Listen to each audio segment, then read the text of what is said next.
आज के अकॉर्डिंग जो वो सब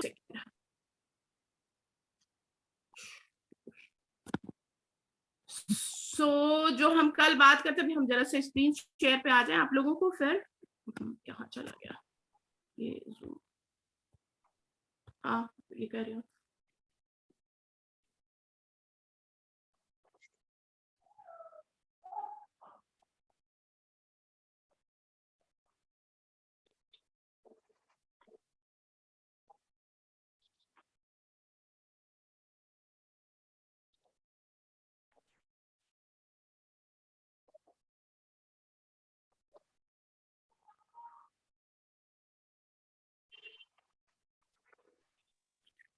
स्क्रीन आप लोग को दिख रही है मेरी? स्लाइड्स दिख रहा है? ठीक है, तो चलिए अब हम आ जाते हैं, स्टार्ट करते हैं एक ब्रीफ। ठीक है, जो हमने आपका चैप्टर लिया है, जो आपको समझाने का, ये कह लीजिए कि थोड़ा सा समझाएंगे, क्या थोड़ा सा आपको इंफॉर्मेशन देना है, वो है आपका art criticism and appreciation of art work. ठीक है, कल हमारी सेकंड स्लाइड में चलते हैं। कल हमने आपको बता दिया था, जिसका भी माइक ओपन है प्लीज म्यूट कर लीजिए। कल मैंने आपको दो चीजें बताई थी। एक तो कला की परिभाषा, कला का अर्थ आज के संदर्भ में।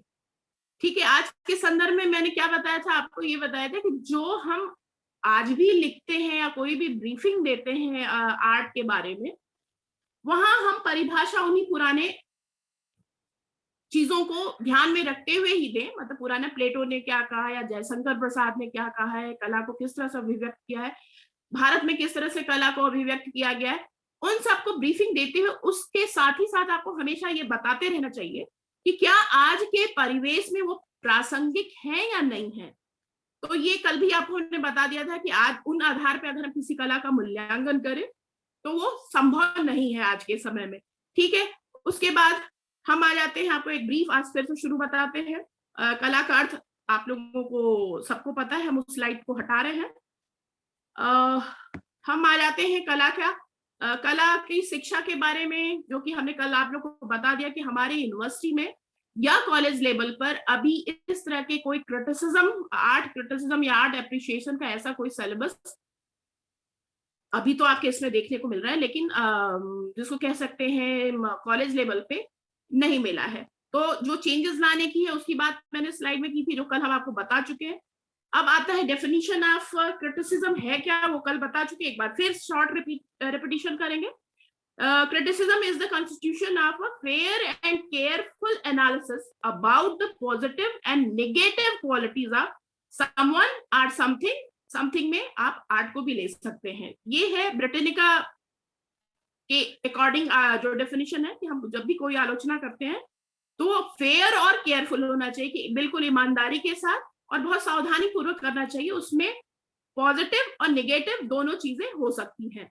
वो जरूरी नहीं है कि आप सिर्फ उसमें निगेटिव ही बातों को आप डालें, पॉजिटिव और निगेटिव दोनों बातों को हम उसमें इस्तेमाल करते हैं। आर्ट क्रिटिसिज्म क्या है? Art criticism is the analysis and evaluation of work of art. किसी भी कलाकृति का विशिष्ट परख करना, उसका विश्लेषण करना, किसी भी आर्ट कलाकृति का जो भी वर्क पीस है उसका एनालिसिस और इवैल्यूएशन करना ही आर्ट क्रिटिसिज्म है। More subtly criticism is often tied to theory. मतलब कलाकृति तो बना दी जाती है लेकिन उसको थियरी के रूप में, थियरी मीन्स लेखन के, उसके बारे में, उस पेंटिंग के बारे में थियरी के रूप में बताना ही आर्ट क्रिटिसिज्म है। इट इज इंटरप्रेटिव, ये व्याख्यात्मक होगा, इन्वॉल्विंग, उसमें बहुत सारी चीजें इन्वॉल्विंग होगी, जिसमें एलिमेंट्स ऑफ आर्ट होगा, प्रिंसिपल ऑफ आर्ट होगा, वो इन्वॉल्विंग हो गया। The effort to understand a particular work of art from a theoretical perspective. माने किसी भी पेंटिंग को जो हम देखते हैं उसको थियोरेटिकल पर्सपेक्टिव माने लेखन कला के द्वारा कोई भी क्रिटिक तभी बन सकता है जिसके अंदर किसी आर्ट पीस को देखकर उसको व्याख्या करने का, उसको एनालिसिस करने का तरीका पता होगा। वही इंसान अच्छे से भी किसी कलाकृति का मूल्यांकन कर सकता है। ओके, ये इतना समझ में आ गया होगा? ठीक है, फिर आ जाते हैं और उसके बाद कहते हैं कि understand a particular work of art from a theoretical perspective and to establish its significance in the history of art. और जब ये कृतियां हम कोई बहुत अच्छा एनालिसिस करता है तो आर्ट इतिहास में फिर वही चीज लिखा जाता है। अब हमें समझने की जरूरत थी कि आर्ट क्रिटिसिज्म यानी कला आलोचना या कलाकृति का मूल्यांकन कैसे किया जाए। कल हम बता चुके हैं, एक बार आप फिर से नोट कर लीजिएगा। जो 4 मेजर पॉइंट है वो मैंने बता दिया है, जेम्स फील्डमैन ने किया था 1970 में। यहाँ मैंने उसको नहीं डाला है, लेकिन आप लोग याद रखिएगा कि कला आलोचना कला के कार्यों का मूल्यांकन करता है। हम किस प्रकार किसी कलाकृति का मूल्यांकन अथवा आलोचना करेंगे, इसके विषय में 1970 में जॉर्जिया विश्वविद्यालय के प्रोफेसर एडमंड फील्डमैन ने समालोचना प्रक्रिया के 4 विधि बताए हैं, 4 चरणीय विधि को विकसित किया है। अच्छा, एक चीज यहाँ हम और बता दें, देखिए आलोचना एंड समालोचना इज द सेम, समीक्षा इज द डिफरेंट। ये 3 चीज आप ध्यान रखिएगा। कहीं हो सकता है आपसे समालोचना और इंग्लिश में इन दोनों के लिए एक ही शब्द है क्रिटिक, ठीक है। Criticism is the common word for आलोचना एंड समालोचना। हिंदी में अगर हम आलोचना कहते हैं तो नेगेटिव की तरफ ही ज्यादा जाता है, लेकिन समालोचना होता है मीन्स बैलेंस। जो हमने इंग्लिश क्रिटिसिज्म का अर्थ बताया है कि उसमें पॉजिटिव और नेगेटिव होगा, वो हिंदी में उसको समालोचना कहा जाता है। पर as it is word to word जब हम मीनिंग निकालते हैं तो वो हिंदी में आलोचना हो जाता है। क्लियर हो गया ये बात? हाँ या ना, क्लियर है? Yes ma'am. ठीक है ना? तो ये आप ये ध्यान रखिएगा, आलोचना और समालोचना इज अ कॉमन वर्ड, पर इंग्लिश में उसके लिए कॉमन वर्ड है, पर हिंदी में एक माइनर जिसको कहते हैं ना 1 हेयर का डिफरेंस है, एक बारीक सा उसके अंदर डिफरेंस है कि समालोचना में हम किसी चीज को अगर मूल्यांकन कर रहे हैं तो उसमें पॉजिटिव और नेगेटिव बातें दोनों को और इस ढंग से प्रेजेंट करेंगे कि सुनने वाले को या लिखने वाले को जिसके बारे में आप लिख रहे हैं बुरा भी ना लगे और आपको जो बात कहनी है वो काम भी हो जाए। तो जेम्स फील्ड ने जो 4 स्टेप्स बताए थे वो है, पहला डिस्क्राइब, किसी पेंटिंग को कैसे डिस्क्राइब किया जाए। 2 चीज देखिएगा, यहाँ सुनिएगा, यहाँ एज ए हम आर्ट क्रिटिक आपको बता रहे हैं कि आपको आर्ट क्रिटिक कैसे बनना है, या किसी पेंटिंग का, चाहे आप अपनी पेंटिंग का मूल्यांकन कर रहे हो, क्योंकि आज के समय में वो परिभाषाएं बदल गई हैं। जो कभी कहा जाता था कला स्वयं की अभिव्यक्ति है, कला इटसेल्फ अपने बारे में सब कुछ बता देता है, आज उससे काम नहीं चलता है। कलाकार को हर हाल में अपनी बनाई हुई पेंटिंग को डिस्क्राइब करना ही पड़ता है, ठीक है। चाहे आप न्यूज पत्र के लिए दीजिए, समाचार पत्रों में छपने के लिए दीजिए, चाहे मीडिया पर्सन से बात कर रहे हो, वहां आपको अपनी पेंटिंग डिस्क्राइब करनी, आप अपनी करिए या किसी और की पेंटिंग को देखिए तो उसको भी आपको सबसे पहला जो चरण है वो है डिस्क्राइब करना। आपको उस पेंटिंग के पूरे विवरण को कैसे देना है, वो फर्स्ट स्टेप है। उसमें क्या होता है वो हम आगे बताएंगे आपको। फिर दूसरा स्टेप आता है एनालिसिस या एनालाइज। उस पर्टिकुलर पेंटिंग को किस प्रकार से विश्लेषण किया जाए, उसके विश्लेषण का मतलब है उसमें क्या क्या खूबियां हैं उसके बारे में उसको बताया जाए। तीसरी बात आती है इंटरप्रिटेशन, कि जो बनाया है कलाकार या आप खुद भी पेंटिंग को अगर अप्रिशिएट कर रहे हैं, उसके बारे में लिख रहे हैं, तो ये है उसकी व्याख्या, किस परिस्थिति में और कैसे बनाया गया है उसके बारे में डिटेल। इसका एक कॉमन और आप एक फार्मूला लगा सकते हैं, वो है what, when, where and how. मतलब व्हाट क्या बना है, व्हेन कब बना है, वेयर माने किस जगह बना है, और हाउ कैसे बना है। इन सब चीजों को भी हम एनालाइज करते हैं। व्हाट में आपका आ जाएगा कि थीम क्या था, ठीक है।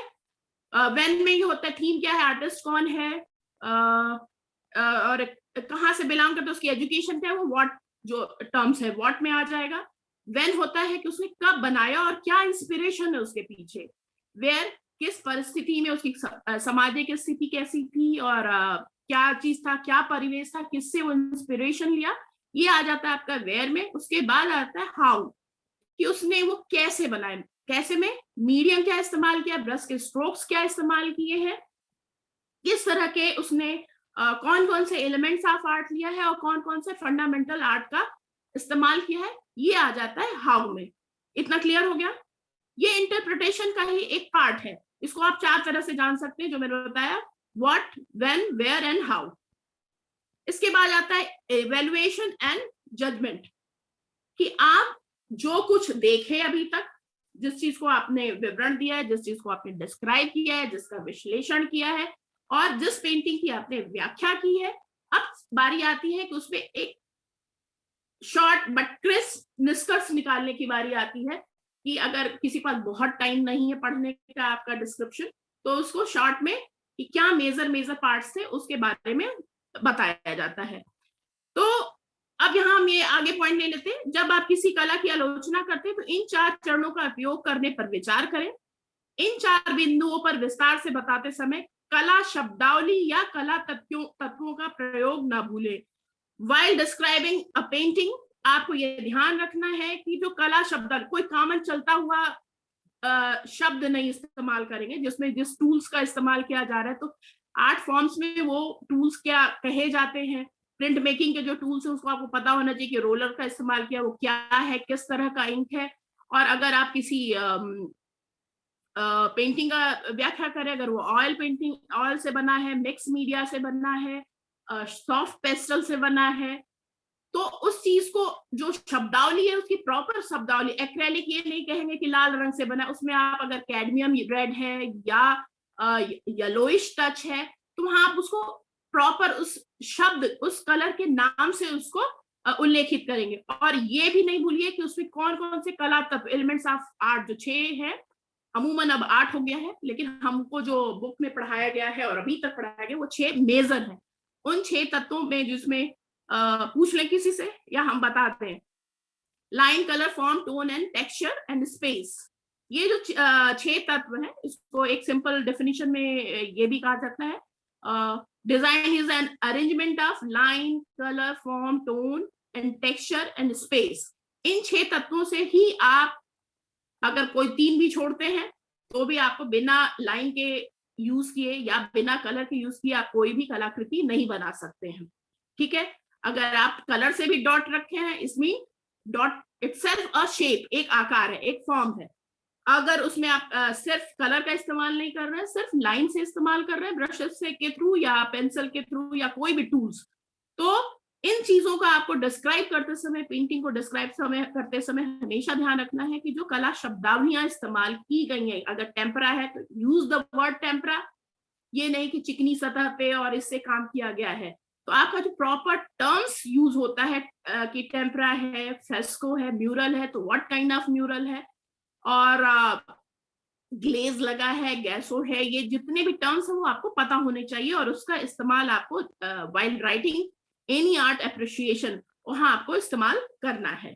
फिर ये आपको कला के तत्व पता है कि उसमें किसी भी कृति में ऑब्वियस है संयोजन के तत्व होंगे ही, रेखा होगा, आकार होगा, रंग होगा, बनावट होगा, और क्या स्थान है उसके बारे में होगा। और लास्ट फिर आ जाता है कि उसमें ऑब्वियस है कि अगर हम एलिमेंट्स ऑफ आर्ट इस्तेमाल कर रहे हैं तो संयोजन के भी पूरे सिद्धांत, फंडामेंटल ऑफ कंपोजिशन जरूर यूज हुआ होगा।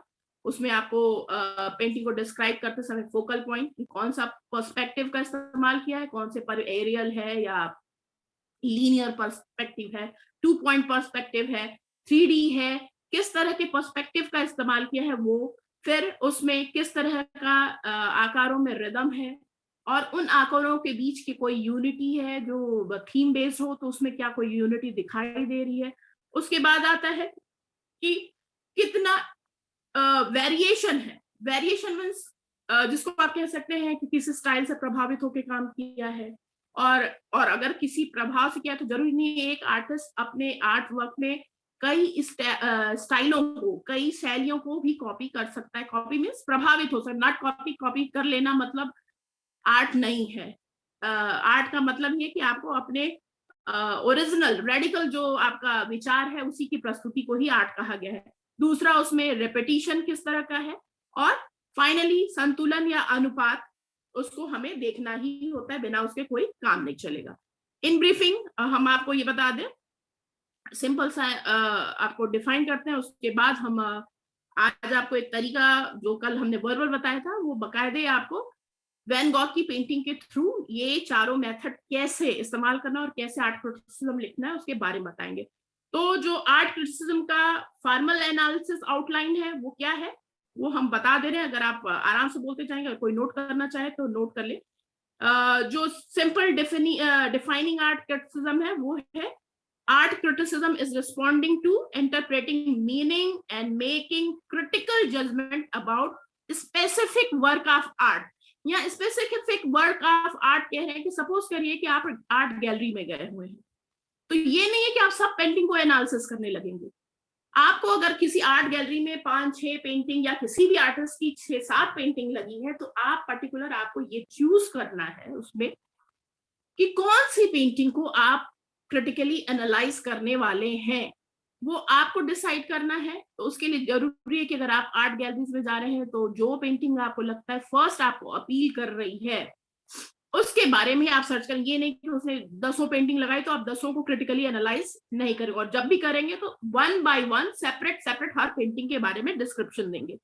तो यहाँ बेसिक एक चीज जो क्रिटिसिज्म होता है वो बेसिकली समीक्षा में आप उसकी सारी चीजें ले सकते हैं। जब समीक्षा क्या होता है, is a type of long essay, मतलब एक निबंध किसी पेंटिंग के बारे, और समीक्षा जनरली जो की जाती है वो आर्टिस्ट की जाती है। उस आर्टिस्ट के बारे में बहुत डिटेल में आपको कुछ देना है, तो वहां हम रिव्यू वर्ड का इस्तेमाल करते हैं। आर्ट रिव्यू या आर्टिस्ट का रिव्यू लिखते हैं, तो वो बहुत शॉर्ट में नहीं होता है, वो बहुत डिटेल किया जाता है। लेकिन जो क्रिटिसिज्म एप्रिशिएशन होता है वो बहुत लेंदी प्रोसेस नहीं है, वो बहुत छोटे में ही आपको कम में बहुत सारी बातें उसके आर्ट वर्क के बारे में बतानी होती है। इतना क्लियर है सबको?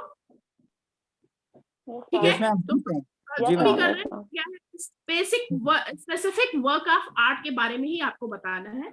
फिर दूसरा है art critic help viewers perceive, interpret and जज आर्ट वर्क। अब देखिए यहाँ क्या है, आर्ट क्रिटिक क्या करता है, जो दर्शक है, हर कोई आप आर्ट के स्टूडेंट हो तो आपको फंडामेंटल्स पता है, आप आर्ट के स्टूडेंट हो या आप आर्टिस्ट हो तो आपको पता है आपको क्या क्या किन किन तत्वों का इस्तेमाल किया है।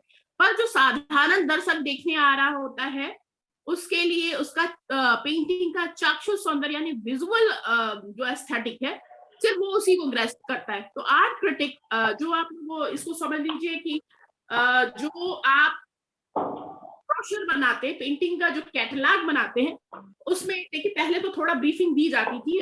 जो पुराने आप कुछ ब्रोशर्स उठा के देखेंगे तो जो वर्क ऑफ आर्ट होता है उसमें टाइटल, साइज सब कुछ लिखने के बाद थोड़ा सा उस पेंटिंग के बारे में ब्रीफिंग होती, that is appreciation of art work. इतना डिफरेंस समझ में आ गया ना? आर्ट समीक्षा की जो हम बात कर रहे हैं, जो आर्ट रिव्यू की बात कर रहे हैं, ये डिफरेंस समझिएगा कि जो आर्ट रिव्यू होता, सॉरी पेंटिंग का एनालिसिस करते नॉइज आ रही है किसी के उससे, तो वो वहां आप जो ये काम करें इसको एक सिंपल भाषा में समझ लीजिए कि क्रिटिकल एप्रिशिएशन जो आप कर रहे हैं वो just for writing a brochure, आप किसी पेंटिंग का कैटलॉग तैयार कर रहे हैं उसके लिए ये 4 बातों को लिखना। अगर आपकी सोलो है तो ऑब्वियस है कि आप हर एक पेंटिंग बारे में बहुत डिटेल में लिखेंगे। क्योंकि ग्रुप शो होता है इसलिए इसका सिर्फ एक पार्ट आर्ट क्रिटिसिज्म का यूज किया जाता है, डिस्क्राइब, सिर्फ आप विवरण देते हैं, व्याख्यान नहीं करते हैं। लेकिन जब आप 1 या 2 लोग होते हैं कोई शो में, तो आप जो ब्रोशर में लिखते हैं वो बकायदे आपका एनालाइज विश्लेषण भी होता है, उसका इंटरप्रिटेशन भी होता है और मूल्यांकन भी, उसको आप निष्कर्ष मूल्यांकन होने का। लेकिन स्टार्टिंग के 3 स्टेप का इस्तेमाल आप करते ही करते हैं कोई भी ब्रोशर तैयार करने में या कोई वो चीज। लेकिन जब आप सिंगल करते, ग्रुप में इतना पॉसिबल नहीं है, ग्रुप शो में, ठीक है। और तो हम एक ये चीज बता रहे थे कि जब भी करेंगे तो कोई स्पेसिफिक आर्ट वर्क होगा। दूसरा ये हेल्प करता है जब आर्ट क्रिटिसिज्म या आर्ट कोई क्रिटिक लिखता है तो ये हेल्प करता है कि दर्शक किस प्रकार से किस पेंटिंग को देखें। वो उनको हेल्प करता है इस चीज को देखने में कि क्या जो लिखा गया है उस पेंटिंग के बारे में वास्तव में वो भी वही चीज परसीव कर रहे हैं, उनको भी वही चीज समझ में आ रही है जो चीज लिखी है। तो ये काम होता है क्रिटिसिज्म का। फिर आता है critics tend to focus more on modern and contemporary art form cultures close to their own। और जो क्रिटिक होता है वो जनरली क्या होता है, फोर्स, मतलब अगर हमको लगता है कि मेरा बैकग्राउंड बड़ा स्पिरिचुअल है और मेरा थॉट प्रोसेस भी उसी ढंग से है, तो हम किसी भी पेंटिंग को देखेंगे उसमें कहीं ना कहीं ये चीज ढूंढने की कोशिश करेंगे ही करेंगे, क्या कोई इसके पीछे स्पिरिचुअल थॉट है, जो कोई साइकोलॉजी पढ़ा होगा तो कहीं ना कहीं उसमें से वो मनोवैज्ञानिक विश्लेषण उसका करेगा ही करेगा। तो ये कहते हैं जो क्रिटिक होता है वो अपना जो बेसिक रुझान होता है, एक तरफ हम कहते हैं वो फेयर होगा और इनजस्टिस नहीं करेगा while writing all these things, लेकिन क्रिटिक भी इंसान है तो वो क्या है कि अपना जो उसका सेल्फ इंटरेस्ट होगा किसी पर्टिकुलर चीज में, अगर उसका अपना बहुत ज्यादा इंटरेस्ट है तो वो कहीं ना कहीं वो छाप छोड़ेगा या दर्शक को मजबूर करेगा कि उस पॉइंट ऑफ व्यू से भी उस पेंटिंग को देखें। तो यहाँ ये critics tend to focus more on modern and contemporary art form culture close to their own, जो उसके नजदीक का कल्चर होगा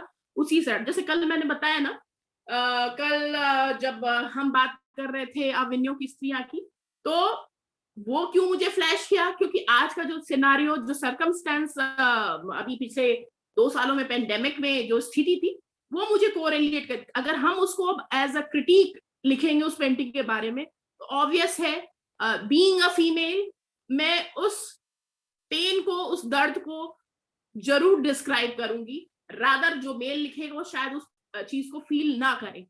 ये डिफरेंस समझिएगा जो हम यहाँ ये बात कह रहे हैं कि जो आर्टिस्ट होगा या जो क्रिटिक होगा या जो क्रिटिसिज्म कर रहा होगा वो बेसिकली अपनी जो टेंडेंसी होगी, उसकी जो क्वालिटीज होंगी, जो उसका बैकग्राउंड होगा, उसको कहीं ना कहीं वो पुट ले आने की कोशिश करेगा, चाहे वो उसके सांस्कृतिक माहौल जो भी रहा, उसका जो सभ्यता हो, उसको कहीं ना कहीं वो डालेगा ही डालेगा।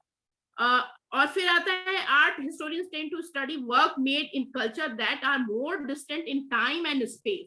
जो इतिहासकार, कला इतिहासकार है, जो उन्होंने लिखा वो उस टाइम और इस टाइम के हिसाब से उसमें क्या चेंजेस है उसके बारे में बात करता है। खैर हमको उधर आर्ट हिस्टोरियंस के बीच में जाना नहीं है, हमको जो सिंपल करना है वो अपने आर्ट क्रिटिसिज्म पे ही फोकस करना है। When initially introduced to art criticism, many people associate negative connotation with the word criticism, जो हम आपको ऑलरेडी बता चुके हैं कि जनरली हम क्रिटिसिज्म को सिर्फ नेगेटिव, नकारात्मक ही विचारधारा के संदर्भ में लेते हैं कि अगर आपको कहा गया है कि आप किसी भी आर्ट वर्क को अप्रिशिएट करिए, क्रिटिकली अप्रिशिएट करिए, तो आप एकदम से जुट जाइए। अगर आपको 4 चरण नहीं पता है और आपको ये कॉन्सेप्ट क्लियर नहीं है कि वो पॉजिटिव और नेगेटिव का बैलेंस लेके चलता है और आप सिर्फ यही समझते हैं कि क्रिटिसिज्म मींस हमें सिर्फ नेगेटिव बातें लिखनी है और आप सिर्फ नकारात्मक चीजें उसमें डाल रहे हैं, तो you are not a good critic. तो ये आपको बेसिकली ये समझना है कि जो क्रिटिसिज्म होता है वो बैलेंस बिटवीन नेगेटिव और पॉजिटिव, कि आप कोई चीज ऐसे भी लिखें जिसमें उसके नकारात्मक पहलू भी उजागर हो और उसके अच्छे पहलू भी उजागर हो। अब यहाँ आता है, अब हम 2 चीज बताते, कल हमने जो बताया था कि बहुत शॉर्ट में हम लेंगे, कला आलोचक में ये क्वालिटीज होनी चाहिए, बीच में हम इसको क्वालिटीज में भी डेवलप कर रहे हैं कि जो प्रोफेशनल आर्ट क्रिटिक होगा उसके पास क्या, जैसे अब आपको हमने कल एग्जांपल दिया कि हमारे यहाँ जो जर्नलिस्ट आते हैं जनरली हमारे प्रिपेयर किए हुए उसको हम प्रेस नोट कहते हैं, that is not press note, that is वही आपके पेंटिंग का क्रिटिकल एनालिसिस होता है, आपके वर्क पीस का एप्रिशिएशन होता है, जिसको आप लिख के देते हैं कि हमने ये बनाया और उसके पीछे ये थॉट प्रोसेस था। तो जो आप ये लिख के पत्रकारों को देते हैं, तो पहले टाइम में क्या होता था, जो ओरिजिनल न्यूज़पेपर में जाया करता था, तो उसके लिए जो जर्नलिस्ट होता था वो प्रॉपर आर्ट के बारे में नॉलेज रखता था, और उसके बाद आप पुराने मैगजीन्स उठा के देखिए या पुरानी चीजें उठा के जो उसमें आर्ट वर्क के बारे में विश्लेषण किया गया है, वो कहीं ना कहीं आर्ट में इंटरेस्ट रखने वाला बंदा होगा जिसको इस सब के बारे में जानकारी होगा, या वो खुद भी एक कलाकार होगा। तो आप कई बार देखिएगा बहुत से जर्नलिस्ट ऐसे होते हैं जिनका बेस जो होता है वो आर्ट से रिलेटेड ही होता है। तो यहाँ एक चीज लिखा गया कि a professional art critic may be a newspaper reporter assign to the art beat. वो किसी भी जो बहुत अच्छे न्यूज़पेपर होते हैं वो ऐसे ही नहीं, जैसे फैशन फोटोग्राफी जो करता है उसको फैशन की सेंस रखने वाला ही रिपोर्टर जाके कवरेज देता है। तो कहना यह है कि अगर आप न्यूज़पेपर वाला है, अब तो जनरली कोई भी आ जाता है, और चूंकि उसको पता होता है कि उसको प्रिपेयर्ड बिल्कुल रिपोर्ट मिलेगी, उसको सिर्फ ले जा करके प्रेस में लगाना है। लेकिन जो कहते हैं कि अगर आपको प्रोफेशनल पुट लाना है किसी भी क्रिटिक फॉर्म में, तो जो भी न्यूज रिपोर्टर होगा उसको आर्ट की सेंस होनी चाहिए, और स्पेशली जो अच्छे न्यूज़पेपर वाले हैं वो इस फील्ड को जज करने के लिए, इस फील्ड को कवरेज देने के लिए, स्पेशली जो बंदा आर्ट के इस मामले में ट्रेंड होगा उसी को असाइन करते हैं, उसी को भेजते हैं। वो जरूर उसको होना चाहिए। उसमें कहता है जो न्यूज़पेपर का जर्नलिस्ट है, he must be a scholar writing for professional journals, art text and art, an artist writing about other artists, या वो आर्टिस्ट भी हो सकता है जो दूसरे आर्टिस्टों के बारे में लिखता हो।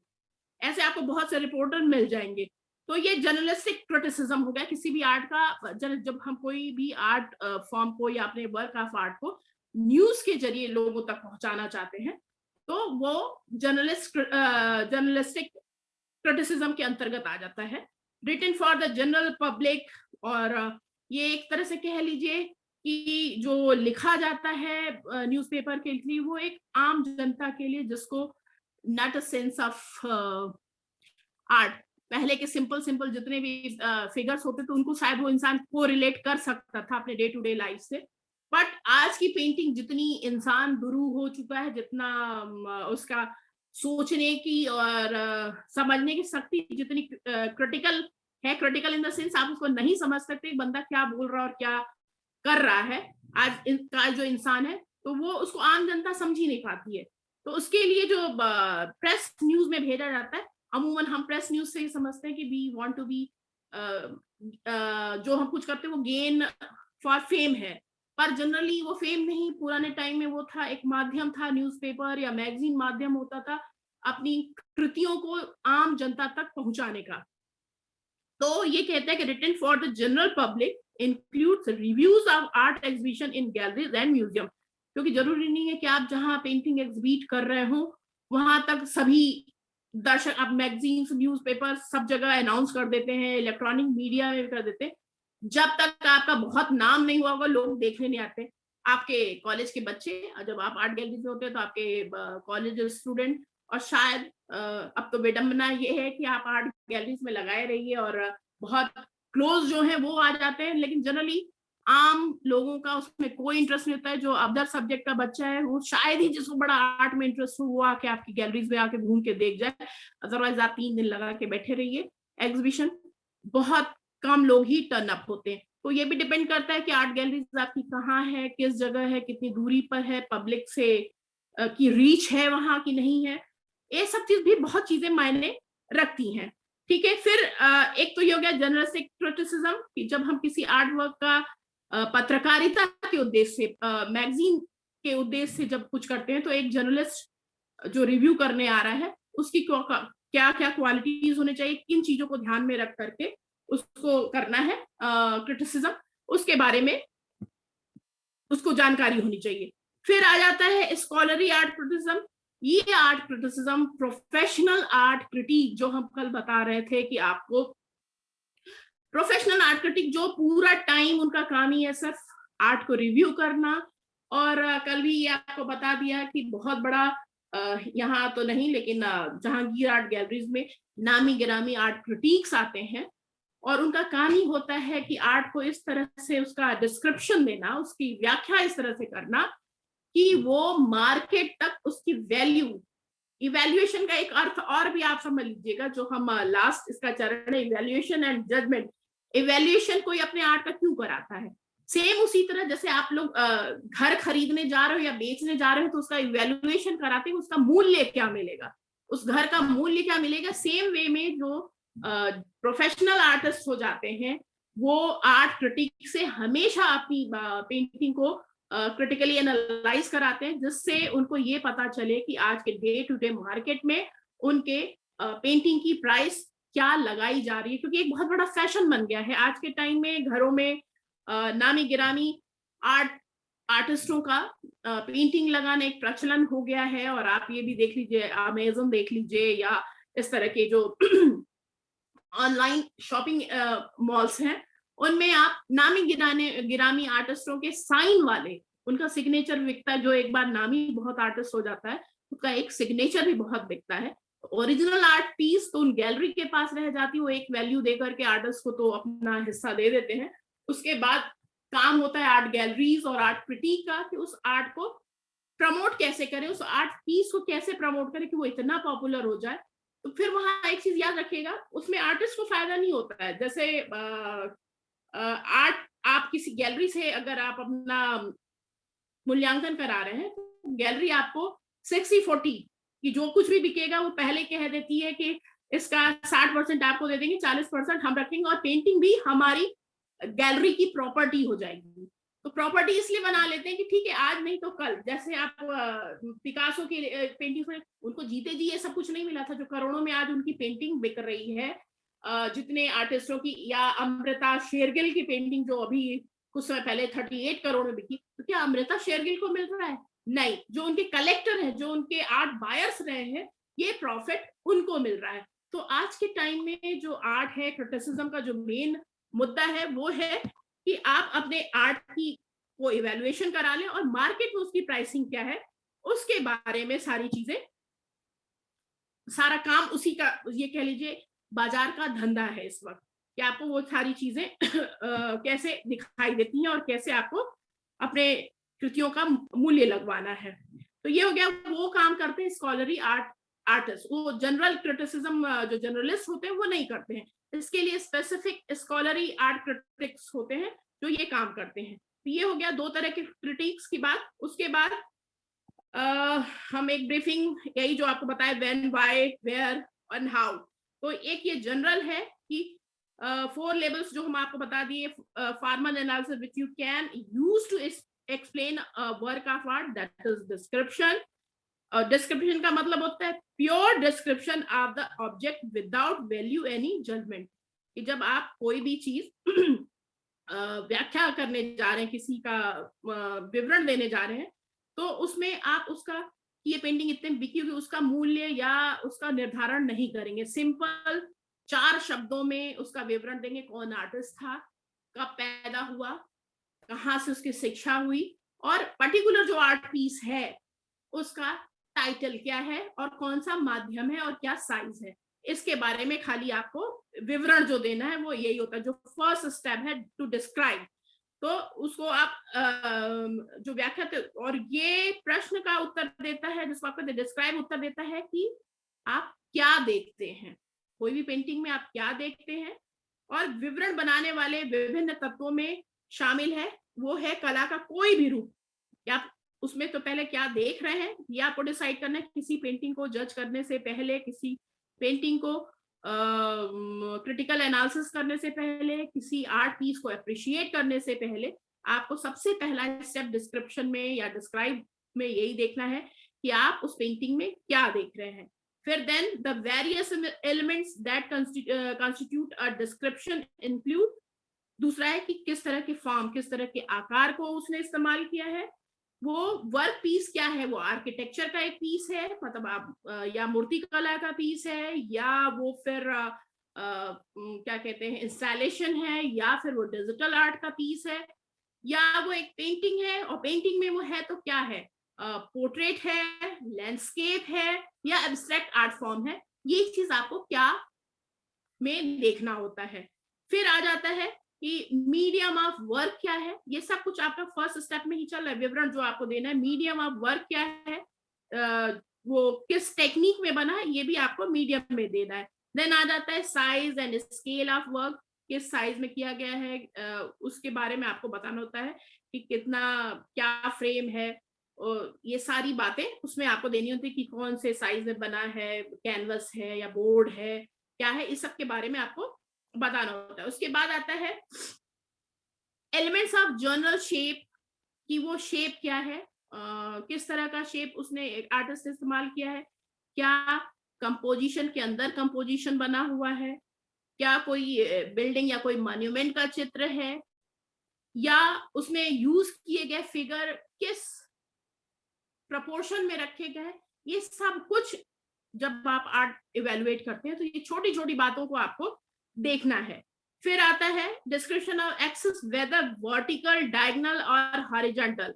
फिर आपको ये देखना होता है पेंटिंग डायगोनली बनाई गई है या मतलब त्रिकोणीय उस मुद्रा में है, या कोई ऑब्जेक्ट बिल्कुल खड़ी है, उसमें कोई वेव नहीं है, और या फिर वो हवा में ऐसे ही विदाउट बेस घूम रही। ये सब चीज को आपको पेंटिंग को देखते समय ध्यान से एनालाइज करना है। फिर आता है description of how lines describe shape and space volume. फिर आता है कि जब आप उसको एनालाइज कर रहे हैं तो ये आपको जरूर देखना है कि आर्टिस्ट ने अपने दिए हुए स्पेस में किस तरह से लाइन का इस्तेमाल किया। वो लाइन में भी कलर, क्योंकि ऑब्वियस है कि आप कुछ भी बना रहे, खाली ब्लैंक कैनवस तो नहीं दे रहे। ब्लैंक कैनवस का मतलब इज अ स्पेस। हाँ, बाद में बहुत सारे आर्टिस्ट ने एकदम ब्लैंक स्पेस पे एक डॉट छिड़क करके उसको एक्सप्लेन अच्छे से कर दिया। आज के टाइम में एक बहुत बड़ी चीज है ना कि जब आर्ट पीस आप बनाते हैं तो उसको आपको साथ साथ दिमाग में ये भी रखना पड़ता है कि आप उसको एक्सप्लेन कैसे करेंगे, उसकी व्याख्या कैसे करेंगे, वो सब सोच लीजिए। सिंपल आप बड़े अच्छे से उसको, अगर बड़े दार्शनिक टाइप के हैं तो ब्लैंक कैनवस पे एक रेड डॉट लगा करके आप उसको बोल दीजिए ये मातृशक्ति है, लेकिन एक्सप्लेन कर जाइए कैसे है, वो अमा की बिंदी है या देवी का आईज है। ये डिस्क्रिप्शन देना आपका काम है कि आप उसको किसी पेंटिंग को किस तरह से व्याख्यायित करते हैं, ये बहुत ज्यादा इंपॉर्टेंट हो जाता है। तो एक ये चीज आपको कि डिस्क्रिप्शन आप how line describes shape and space volume, distinguish between lines of object and line of composition.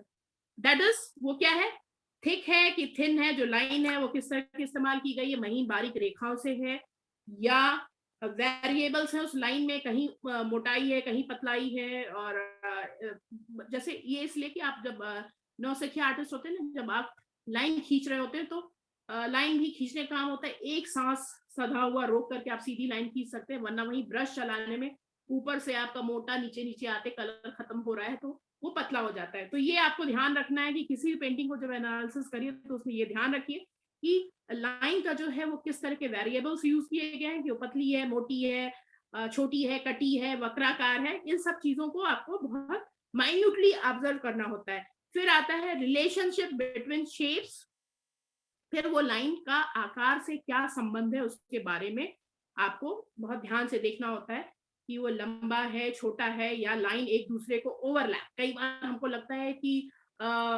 एक लाइन खींची गलत हो गई उसमें शेप में, तो आपको लगता है ठीक है बगल में दो लाइन की कौन इतना देखता है, पर जो प्रतीक होगा वो आपकी एक एक लाइन के पूरे हिसाब, अगर बाल में भी एक आप हेयर लाइंस बना रहे हैं तो वहां भी वो देखेगा कि आपने जो रूट से शुरू किया है वो मोटा है और नीचे आते आते पतला हुआ, तो क्या वो बराबर से वैसा ही शेप चला है या एक लाइन मोटी चली एक लाइन पतली चली है। तो ये वेरिएबल्स भी वो जो क्रिटिक होगा वो इन सब चीजों को देखेगा कि वो लाइंस कहीं ओवरलैप तो नहीं कर रही। इन सब छोटी छोटी बातों को वो उसको ध्यान में रखना होगा। इसके बाद आता है description of colour and colour scheme, कि आर्टिस्ट ने कलर पैलेट से कौन सी कलर स्कीम का इस्तेमाल किया है। Is it cool colour, it is hot colour, या balance of cool and hot है, या सिर्फ न्यूट्रल शेड का इस्तेमाल किया है, मोनोक्रोम है। ये सारी चीजों को आपको फिर पेंटिंग में जज करना है कि अगर कलर इस्तेमाल किया है तो किस तरह के कलर का, रंगों का इस्तेमाल किया। साथ में हम ये एक्सरसाइज, क्योंकि आपको इतने डिटेल में आज इसलिए बता रहे हैं, आप सबकी पेंटिंग लगी हुई है और हम उसी समय स्लाइड पे लिखना शुरू करेंगे जो आप लोग एनालिसिस करके बताएंगे। तो बी रेडी, जो छोटी छोटी बातें बता रहे हैं उसको अपनी पेंटिंग को एनालाइज करने के लिए, और एक नहीं किसी एक की पेंटिंग को आप चारों एनालाइज करेंगे और हम उसको लिखते जाएंगे।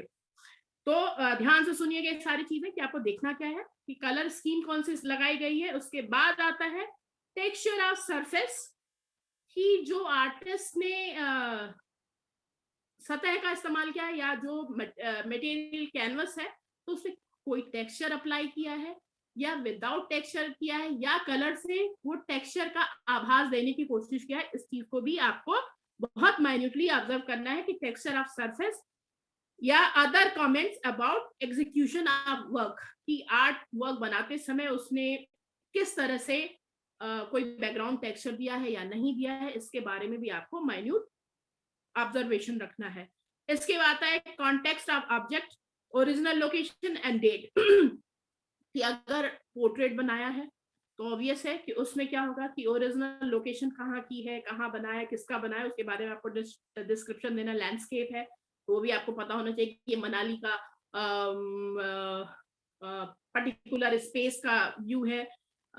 ये लैंडस्केप में आप डिस्क्राइब कर सकते हैं, लेकिन कंपोजिशन में भी हाँ बता सकते हैं कि गांव का सीन है तो गांव के पर्टिकुलर किस गांव से आप राजस्थानी विलेज से इम्प्रेस होके बनाए हैं, या पर्टिकुलर राजस्थान के किसी कल्चर से अडॉप्ट होकर के आप उस पेंटिंग को बना रहे हैं, तो इन सब चीजों का आपको कॉन्टेक्स्ट ऑफ ऑब्जेक्ट के अंदर ध्यान रखना है। ठीक है, इतनी बात हो गई। दूसरी, आपको ये अब एनालिसिस करते समय ये ध्यान रखना है कि वो बोरिंग तो नहीं हो रहा है, नहीं तुम सीधे आ जाए वैन गाग के उस पे। नहीं ठीक है मैम, ठीक है ना? कंटिन्यू छोटी छोटी बात बता रहे हैं क्योंकि अभी आप लोगों से हम वो एक्सरसाइज कराएंगे। फिर आ जाता है एनालिसिस।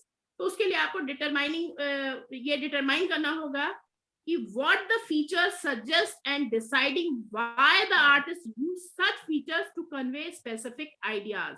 कि आर्टिस्ट कोई पर्टिकुलर ये जो आइडिया इस्तेमाल कर रहा है अपनी पेंटिंग में, या जो चीज ले रहा है, थीम ले रहा है, वो ऐसी क्या डिसाइडिंग फैक्टर है कि उसने उसी चीज को चूज किया। और अगर चूज किया तो उस पेंटिंग या उस थीम के जरिए वो आम जनता नहीं, या जो भी आर्ट दर्शक है उसको क्या मैसेज देना चाह रहा है, ये एनालाइज करते समय, विश्लेषण करते समय। अभी हमने आपको बताया था ये डिस्क्रिप्शन में इतनी छोटी छोटी बातों को आपको ध्यान रखना है कि शेप, कलर, फॉर्म, ये सारी चीजें। जब एनालाइज करना है तो आपको ये एनालाइज करना है आर्टिस्ट ने जो थीम चुना है वो अपनी थीम के जरिए किस पर्टिकुलर ग्रुप को मैसेज देना चाहता है, या आम जनता के लिए उसका मैसेज है। तो इन सब चीजों को ध्यान में रखने के लिए आपको ये डिसाइड करना है कि आर्टिस्ट ने क्या चीज को ध्यान में रख के इस चीज कोई थीम लेकर के बनाया है। If answer the question how did the artist do it, कि आर्टिस्ट ने ऐसा कैसे किया, तो उसका होगा the various element that constitute analysis include. जो वेरियस आर्ट एलिमेंट्स है उसको किस तरह से उसने अपने पेंटिंग में शामिल किया है उसके बारे में। पहला क्या है, determination of subject matter through naming iconographic elements, that is historical event, allegory and mythology. इसमें आपको ये लिखना है पहले तो कि जो आर्टिस्ट है उसका सब्जेक्ट मैटर यानी विषय वस्तु यानी थीम क्या है वो, और अगर वो थीम चूज आपको समझ में आ रहा है उसको देखते समय, तो आपको ये नेम करना है कि वो कोई आइकनोग्राफी है, कोई मूर्तिकला से अपने को किसी मूर्तिकला से प्रभावित होकर वो काम कर रहा है, या कोई ऐसा एलिमेंट जो ऐतिहासिक कोई घटना है उसको डिपिक्ट कर रहा है, या कोई जिसको आप कह सकते हैं धार्मिक घटना है, जिससे ये तीन चीजों को सामाजिक है कि धार्मिक है, आर्टिस्ट ने किस थीम को चुना है, इसके बारे में आपको बहुत माइन्यूट ऑब्जर्वेशन, और इसके लिए जरूरत पड़े तो आप आर्टिस्ट से खुद भी पूछ सकते हैं। अगर लिविंग आर्टिस्ट है तो ऑब्वियस आप उससे पूछेंगे, और अगर आर्टिस्ट इस दुनिया में नहीं है तो उसकी बैकग्राउंड, ये चूंकि आपको इतने डिटेल में इसलिए बता रहे हैं क्योंकि व्हाइल डूइंग रिसर्च आप कोई भी चाहे मॉन्यूमेंट लेंगे उस पर रिसर्च कर रहे हैं या कोई आर्टिस्ट पे काम कर रहे हैं, तो ऑब्वियस अगर लिविंग लीजेंड है तो आपको उसके बारे में जा करके उसके घर, उसके बैकग्राउंड कि कहाँ से कैसे हुआ, क्या ऐसा चीज था जो उसको आर्ट के तरफ प्रेरित किया, इन सब छोटी छोटी बातों को आपको नोट डाउन करना होगा। और बेसिकली कंपैरिजन कैसे करें, कई बार जैसे आप पिकासो को ही देखें तो उसके काल को जो लिखने वाला हिस्टोरियन है 3 पीरियड से डिवाइड किया, blue period, grey period and Negro, जिस काल में वो जिससे प्रभावित था उन सब चीजों को। तो ऐसे ही जब आप कोई चीज एनालाइज करने जा रहे हैं तो आपको ये ध्यान रखना है कि वो प्रभावित कहाँ से हुआ है, उसने जो थीम लिया उसकी कॉमनली थीम माइथोलॉजिकल होती है, या कॉमनली वो ऐतिहासिक की घटनाओं को चुनता है, या जनरली वो इम्प्रेस है किसी पर्टिकुलर मूर्ति के फॉर्म से अपने आर्ट को बेस बनाता है। इन छोटी छोटी बातों को आपको ध्यान रखना है जब आप कोई क्रिटिकल एनालिसिस करते हैं। इसके बाद आता है selection of most distinctive feature and characteristic, whether line, shape, colour, texture.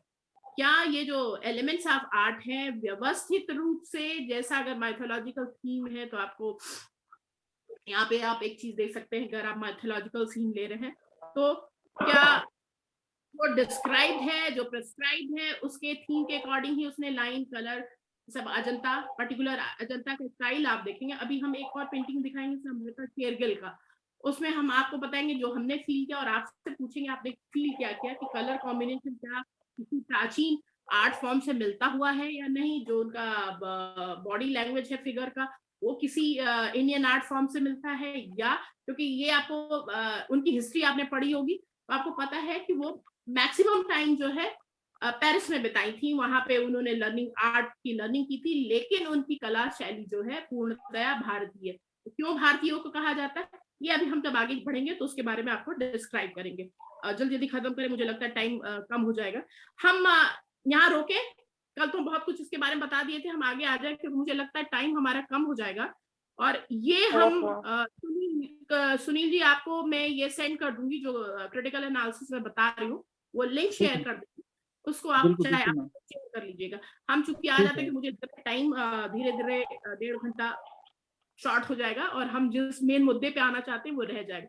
तो चलिए, ये 4 ठीक है। चीजें दिमाग में आप रख लीजिएगा, describe, analyse, analysis, interpretation and evaluation. 4 चरण है, उन्हीं 4 चरण पे हम वैन गॉग की, और ये भी बता दें ये मेरा बनाया हुआ नहीं है, ऑलरेडी ये मुझे मिलना है नेट पे ही, लेकिन मुझे बड़ा यूजफुल लगा आपको एनालाइज करने के लिए, तो वहां से ही मैं लेके आपको उसको डिस्क्राइब कर रही हूँ। जैसा कि आपको पता है बहुत फेमस पेंटिंग है वैन गॉग की, द स्टारी नाइट, तारों भरी रात, सबको पता है। तो जब जो फर्स्ट आपका चरण है वो हमको इतना डिस्क्रिप्शन देना है, ये इसलिए आप नोट करिएगा क्योंकि आप लोग इसी के बेस पे अपनी अपनी पेंटिंग, अपनी नहीं मतलब जिसकी भी पेंटिंग पहले लगी उसके बारे में आप चारों लोग हमें बताएंगे। तो ये है, वो पूछना भी पड़ेगा वो आर्टिस्ट ने क्या किया है। तो ये है the starry night, Vincent van Gogh, oil on canvas है, जो उन्होंने मीडियम इस्तेमाल किया है, ऑयल एंड कैनवस है, और 1889 की पेंटिंग है। क्लियर? जब हम कोई क्रिटिसिज्म लिखेंगे तो कैसे करेंगे वो हम आपको प्रोसेस बता रहे हैं। ये हेडिंग हो गया, टाइटल हो गया, कौन आर्टिस्ट है और उसकी क्या थीम है, वो इतना आप करने के बाद अब हम आते हैं स्टेप क्रिटिक इंस्ट्रक्शन पे आ जाते हैं। When critique, you must use following 4 steps, जो हम आपको आपने slide in sequence. The 4 steps are describe, analyze, interpret, evaluate and judgment. अब आ जाते हैं हम इस चीज पे। स्टेप 1 क्या है? हर जगह हमने वो पेंटिंग को इस्तेमाल किया दोबारा दोबारा, जिससे आपको बार बार इधर, तो वो स्टेप 1 डिस्क्रिप्शन क्या है? फर्स्ट नोट करिएगा इसको, ये इंपॉर्टेंट होगा आपके लिए। Write down the title, author, date and style of art work. हो गया? उसके बाद second, make a list of all the things there you see in the work. आपको फिर वो लिस्ट तैयार करना है कि पेंटिंग में पर्टिकुलर पेंटिंग में आप क्या क्या देखते हैं, उसकी एक पूरी आपको लिस्ट तैयार करनी है। पहला क्या करना है? Write down the title, author, date and style of art work. Then आप वो लिस्टिंग करनी है कि उस आर्ट वर्क में, उस पर्टिकुलर पीस ऑफ आर्ट में आप क्या क्या देखते हैं, कौन कौन सी वस्तु देखते हैं, उसको आपको एक रफ पहले लिस्ट बना लेनी है। इसके बाद बारी आती है डिस्क्राइब द सब्जेक्ट मैटर, जो विषय वस्तु है वो क्या हो सकती है, व्हाट इज अबाउट, किसके बारे में बनाया गया है, व्हाट इज हैपनिंग, हो क्या रहा है उस पेंटिंग में। If there is no subject, describe the element.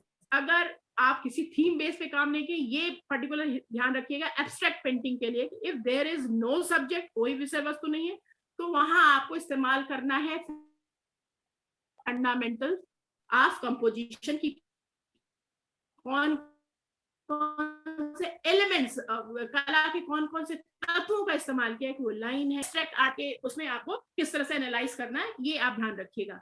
तो थर्ड हो गया describe the subject matter, what is about, what is happening, if there is no subject, describe the elements. फिर आता है quickly sketch the art work in sketchbook or take a pic. अगर आपके पास वहां time नहीं है तो आप फोटोग्राफ्स खींच लीजिए उसका, और अच्छे आर्टिस्ट है तो क्विक एक रफ व्यू बना लीजिए जिसके बारे में आपको बाद में जाकर के लिखना है। तो आजकल चूंकि जमाना है फोन का, तो क्विक आप एक फोटो खींच सकते हैं जब कहीं एनालिसिस करने जा रहे हैं किसी चीज का, तो आप वहां से पिक्चर खींच लिए। फिर आता है do not make any kind of judgment about the work. जिस वक्त आप किसी भी कृति को देख रहे हैं उसके लिए पहले से कोई निर्णय मत ले लीजिए कि नहीं नहीं नहीं, कि सपोज करिए कि मुझे सुनील से थोड़ी जेलसी है, हम उनकी पेंटिंग एनालाइज करने जाए तो पहले हाँ हमको तो नेगेटिव लिखना ही लिखना है, हमको जबरदस्ती उसमें से कुछ ऐसे चीज निकालने हैं जो पॉजिटिव नहीं होगा। तो ये एक आर्ट क्रिटिक के लिए और एक आर्ट क्रिटिसिज्म के लिए ये इंपॉर्टेंट है कि do not make any kind of judgment about the work. पहले से आपको कोई भी मेंटल असेसमेंट नहीं करना है किसी चीज का, किसी आर्टिस्ट के लिए या किसी जो भी है। आप न्यूट्रल होकर के दिमाग को एकदम क्लीन करके तब आप किसी आर्ट वर्क को जेन्युइनली क्रिटिसाइज या क्रिटिकल एनालिसिस उसका कर सकते हैं। फिर जो हाईलाइट मैंने किया, it is important to carefully nonjudgmentally observe the art. जो भी वर्क ऑफ आर्ट आपके सामने डिस्प्ले है उसको बहुत ही ध्यान से आप देखेंगे, और पहले भी कह दिया कि उसके लिए नॉन जजमेंटल होना, किसी पहले से ही बिना देखे निर्णय लेकर के आप नहीं बैठेंगे कि नहीं नहीं नहीं हमको ये तो करना ही करना है, ठीक है। तो उसके लिए इंपॉर्टेंट है कि पहले आपको आर्ट वर्क को ऑब्जर्व करना है। अब चलिए डिस्क्रिप्शन 1 क्या है, कोई बताएगा? अरे यहाँ तो मैंने लिखा ही हुआ है। पहला है डिस्क्राइब। स्टेप 1 जो है वो है डिस्क्राइब।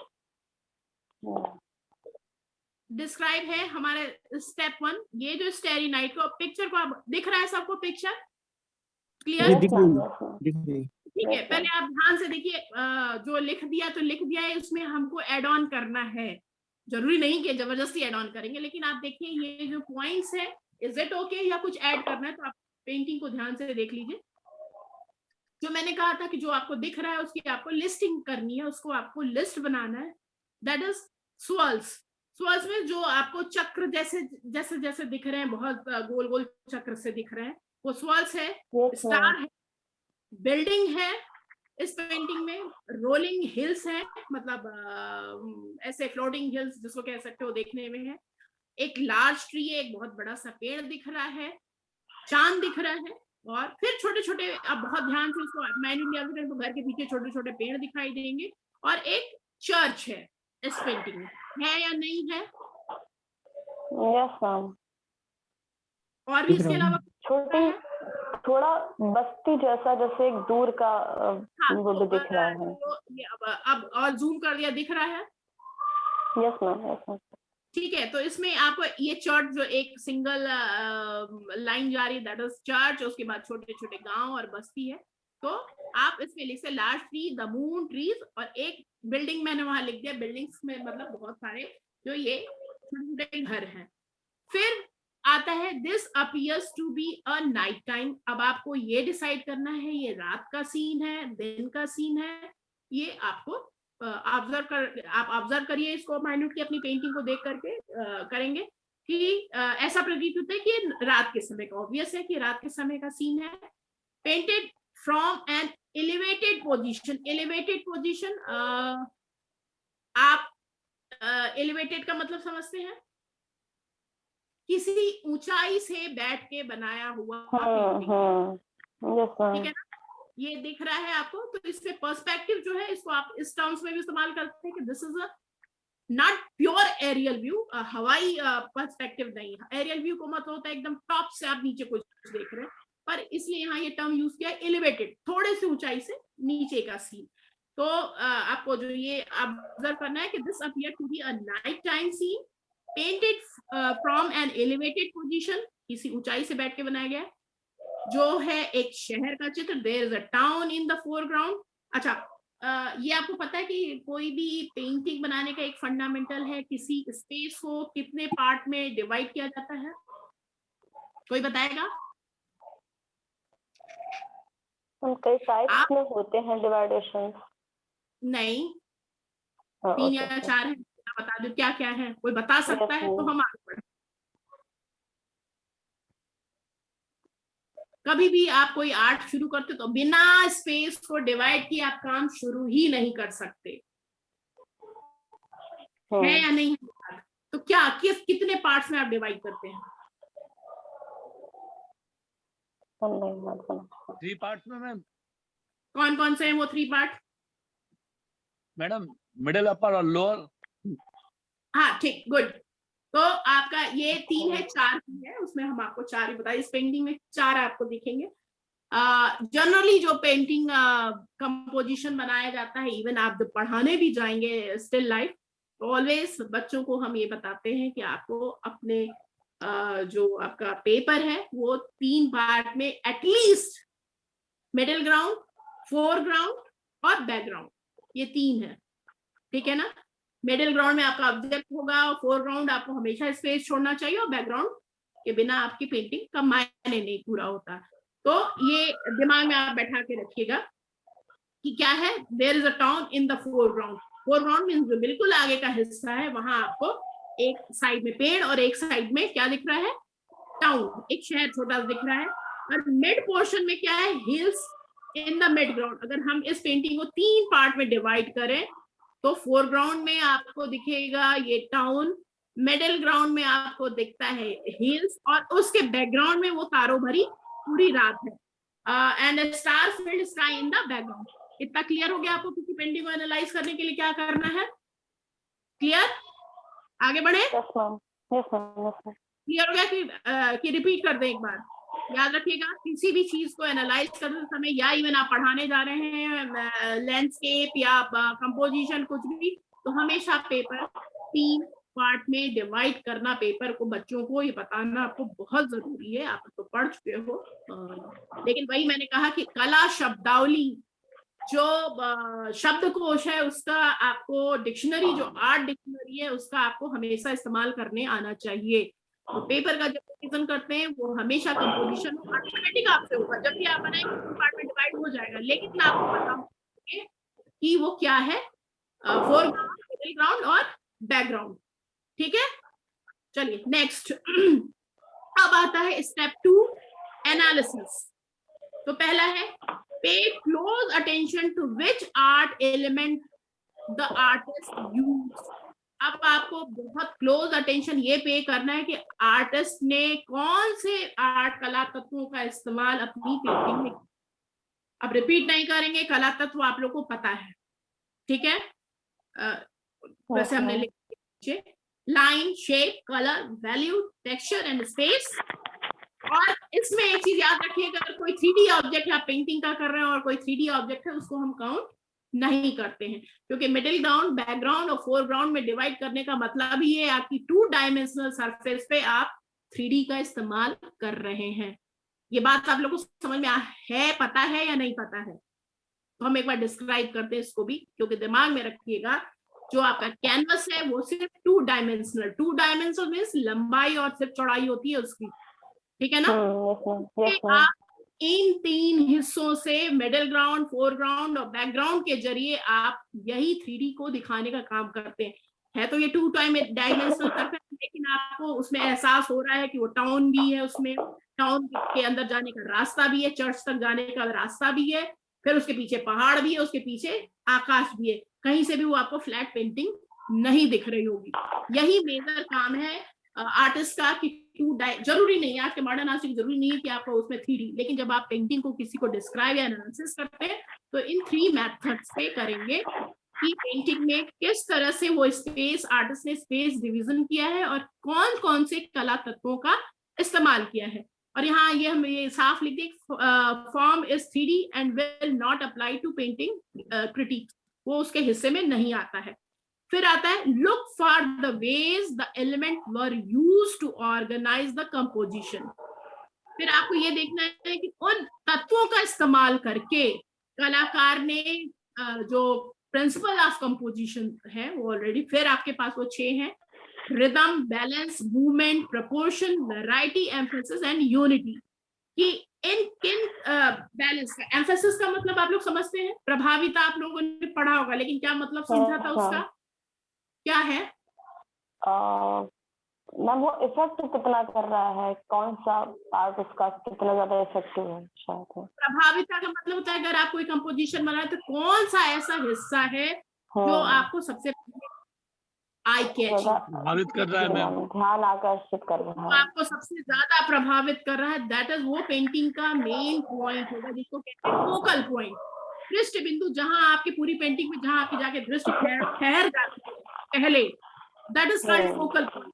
और वही है डोमिनेंस, वही डोमिनेट करता है। डोमिनेट मतलब करता है पूरा एकाधिकार रखता है, बाकी चीजों को दबा देता है, बाकी चीजें सेकेंडरी हो जाती है। तो आपको पेंटिंग में ये ध्यान रखना है कि एलिमेंट्स ऑफ आर्ट किस तरह का इस्तेमाल हुआ है और कितने एलिमेंट्स ऑफ आर्ट का इस्तेमाल करके प्रिंसिपल ऑफ कंपोजिशन को उसी के थ्रू अरेंज किया गया है। तो look for the ways the elements were used to organise the composition using rhythm, balance, movement, proportion, variety, emphasis and unity. Next हम आ जाते हैं, जल्दी जल्दी मैं खत्म करूंगा, आप लोगों तक आना है। द आर्टिस्ट, अब स्टेप 2, अब हम उसको एनालाइज करने जा रहे हैं। अभी तो आपको बताया है कि कौन कौन से तरीके होंगे जिसको आप एनालाइज करेंगे और वो कैसे करेंगे, ये अब आता है। पेंटिंग आप लोगों को फिर वापस दिख रही होगी। The artist has used a cool colour palette, पहले भी आपको बता चुकी हूं, आपको ये देखना होता है कि किस तरह के कलर पैलेट का इस्तेमाल किया है। तो the artist has used a cool colour palette of blues, greens and violet with the complementary oranges, yellow colouring the lights and star. मतलब लाइट्स और स्टार दिखाने के लिए उसका कंट्रास्ट आप कह लीजिए हल्का सा ऑरेंज और येलो का इस्तेमाल किया है, लेकिन उसका जो कलर पैलेट है, जो कलर स्कीम है, टोटली कूल कलर से इस्तेमाल हुई है ना। मतलब डोमिनेट जो कर रहा है सबसे ज्यादा ब्लू कर रहा है, उसके बाद ग्रीन कर रहा है, लेकिन कंट्रास्ट पेंटिंग को बहुत आकर्षक बनाने के लिए उसने ऑरेंज और येलोइश कलर का इस्तेमाल किया है।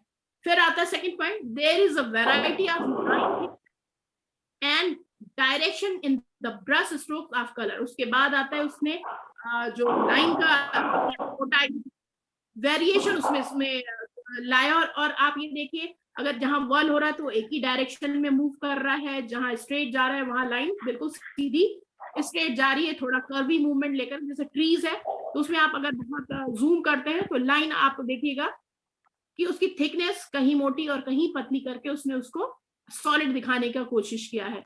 और ऐसे बैकग्राउंड में भी आप स्काई में देखेंगे तो उसने मोटे मोटे लाइनों का थिक ब्रश स्ट्रोक्स कलर्स का, पतले ब्रश के नोक से नहीं काम किया, बल्कि उसने लाइन को बहुत थिक यानी मोटा स्ट्रोक्स, बोल्ड स्ट्रोक्स देके कलर का इस्तेमाल किया है। इसके बाद आता है there is a contrast of geometric shape in the houses and organic shapes of the surrounding landscape. जो लैंडस्केप है उसमें उसने geometrical pattern, angular, triangle, cubic और रेक्टेंगल फॉर्म्स का सारा इस्तेमाल किया हुआ है। दिख रहा है ये सारी चीजें। बाकी जगह वेव है, लेकिन जो भी टाउन और ये शिप बनाया वहां उसने ज्योमेट्रिकल पैटर्न का इस्तेमाल किया। फिर आ जाता है movement is created by swirls, और पेंटिंग स्थिर ना दिखे, गतिमान दिखे, ऐसा लग रहा है कि उसमें मूव हो रहा है, तो उसने क्या किया, स्वर्ल्स, बहुत चक्राकार रेखाओं का इस्तेमाल किया है, जिसकी वजह से ये पेंटिंग चलायमान दिख रही है, फिर नहीं है।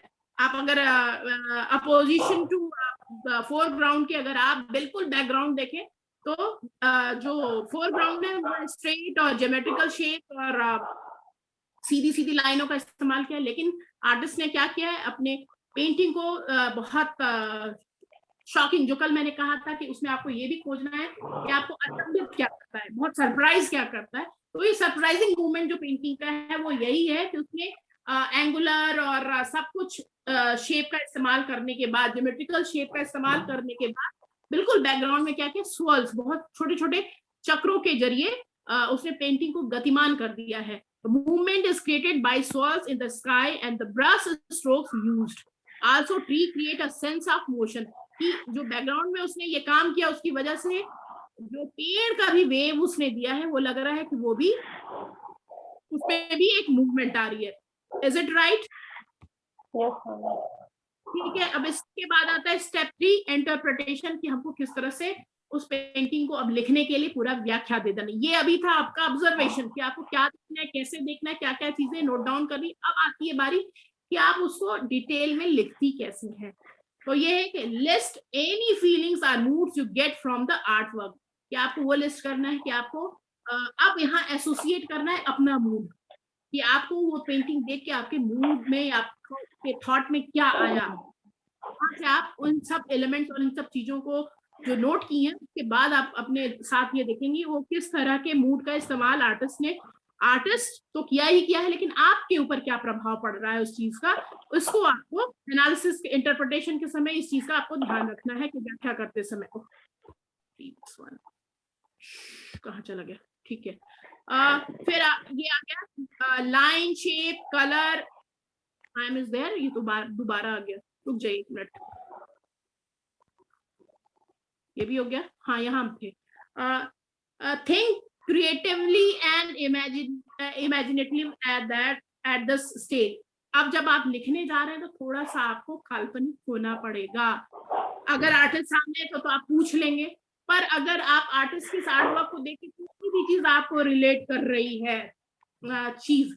अब जैसे हम यहाँ एक जगह आखिर में अपना मूड डाले हैं कि वाइल सीइंग दिस पेंटिंग, तो पीछे स्टारी नाइट है, वो मुझे बहुत कुछ याद दिलाता है। अगर आप पहाड़ों पे, क्योंकि मेरी ससुराल हिमाचल में है, तो कभी दिवाली में रात के दिवाली में जो फायर क्रैकर्स कहीं दूर दूर कभी चलते हैं, वो ऐसा ही सीन क्रिएट करते हैं। वैन गॉग के यहाँ फायर क्रैकर्स नहीं चलते हैं, लेकिन हमारे यहाँ तो बीइंग एज ए क्रिटिक मुझे एक वो सेंस ऑफ फीलिंग, थोड़ा इमेजिनेटिव होना चाहिए, वहां से आपको ये फील आना चाहिए कि वहां पे आप थोड़ा सा इसको एक्सजरेट करके, थोड़ा सा विश्लेषण करके, थोड़ा सा उसमें अलंकारित भाव से उसको बहुत अच्छे से, जिसको कहते हैं चाशनी में लपेट के कोई भी आर्ट क्रिटिसिज्म करेंगे।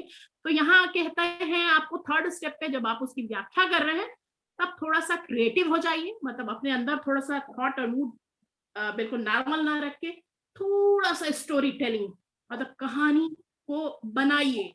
और उसके लिए आपको क्या होना पड़ेगा, उस वक्त आपको काल्पनिक होना पड़ेगा। इस स्टेज पे आके, थर्ड स्टेज में जब बहुत माइन्यूटली सब ऑब्जर्व कर लीजिए, तो यहाँ पे थोड़ा सा आप काल्पनिक होना शुरू करिए। Base your interpretation on what you have concluded in the first two steps of the critique process।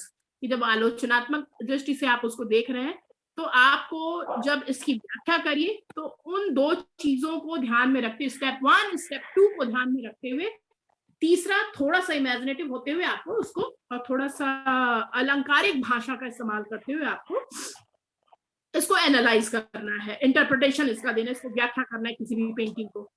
तो अब इंटरप्रिटेशन कैसे किया गया है इस पेंटिंग का, वो देखिए। ये सिंपल जनरल इंटरप्रिटेशन है।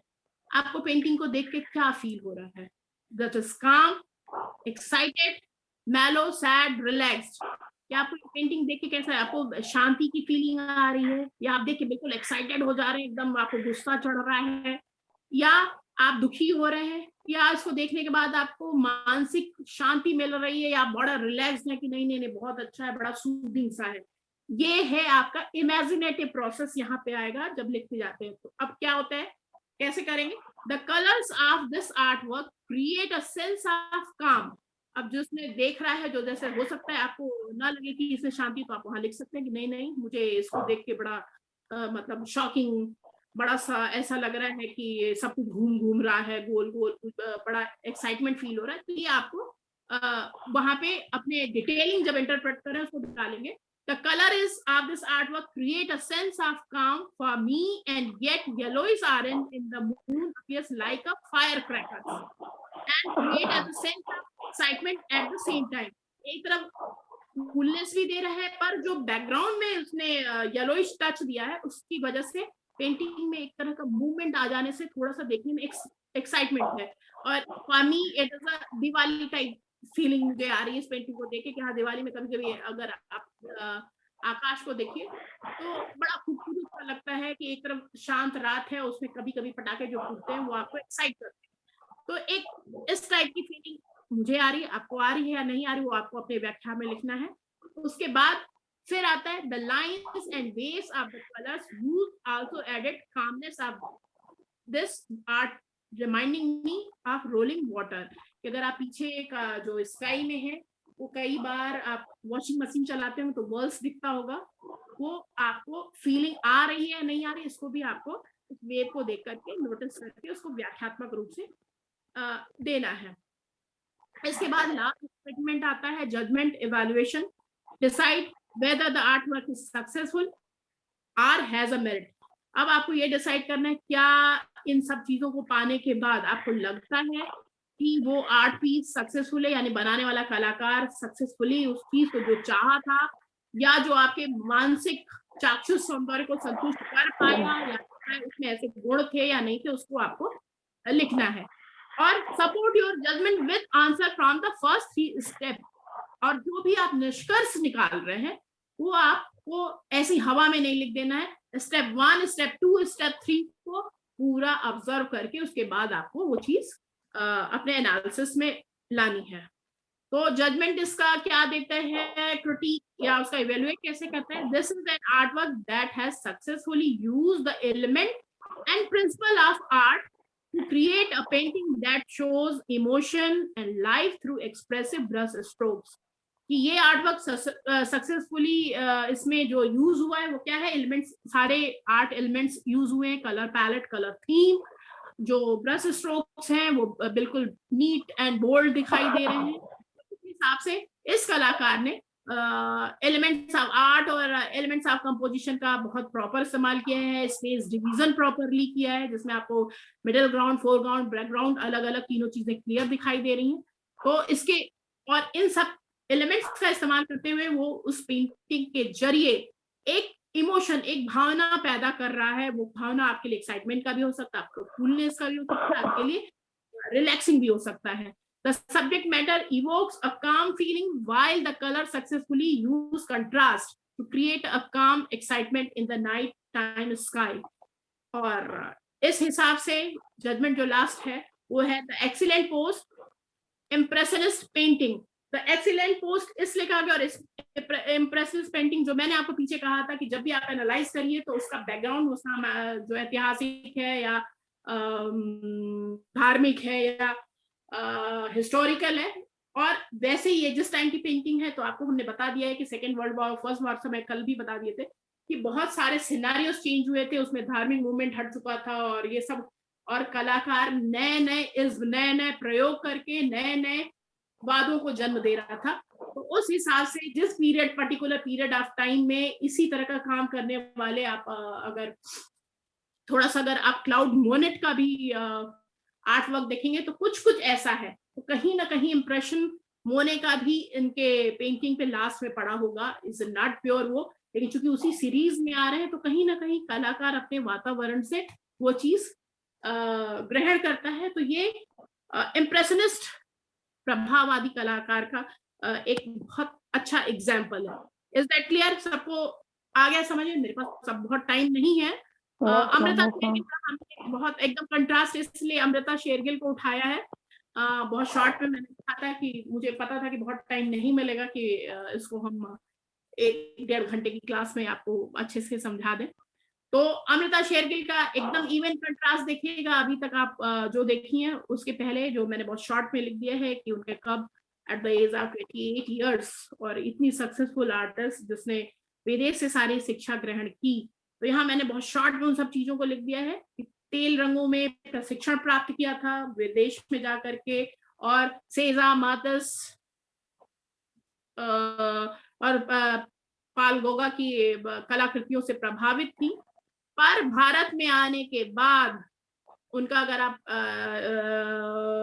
रिव्यू पढ़ेंगी तो वो बहुत ज्यादा प्रभावित हुई थी अजंता की लाइन ड्राइंग से, और इसलिए उनकी आप बेसिकली पेंटिंग को अगर हम जूम करें तो कलर स्कीम भी जो है आपको अजंता वाली बिल्कुल धूमिल डाल ब्राउन कलर का इस्तेमाल किया है। अगर आप इसको एनालाइज करेंगी तो आपको ये ध्यान से समझ में आएगा कि ये तत्कालीन सामाजिक स्थिति का भी जो टाइटल है वधु का श्रृंगार, आज के टाइम के वधु के श्रृंगार से उस टाइम के वधु का श्रृंगार इज सो सिंपल। एक गांव का जो गांव की लड़की आज के कॉन्टेक्स्ट में देखेंगे तो कभी नहीं आपको समझ में आएगा, लेकिन ये टाइम है बिफोर इंडिया इंडिपेंडेंट, भारत की स्वाधीनता से पहले का समय है।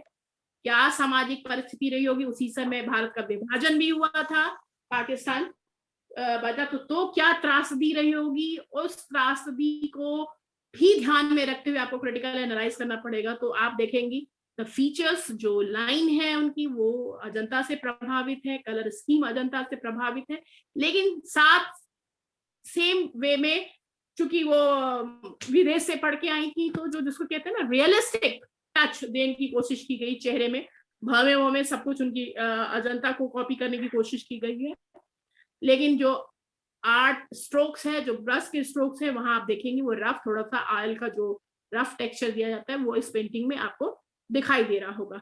ठीक है, इतना क्लियर हो गया?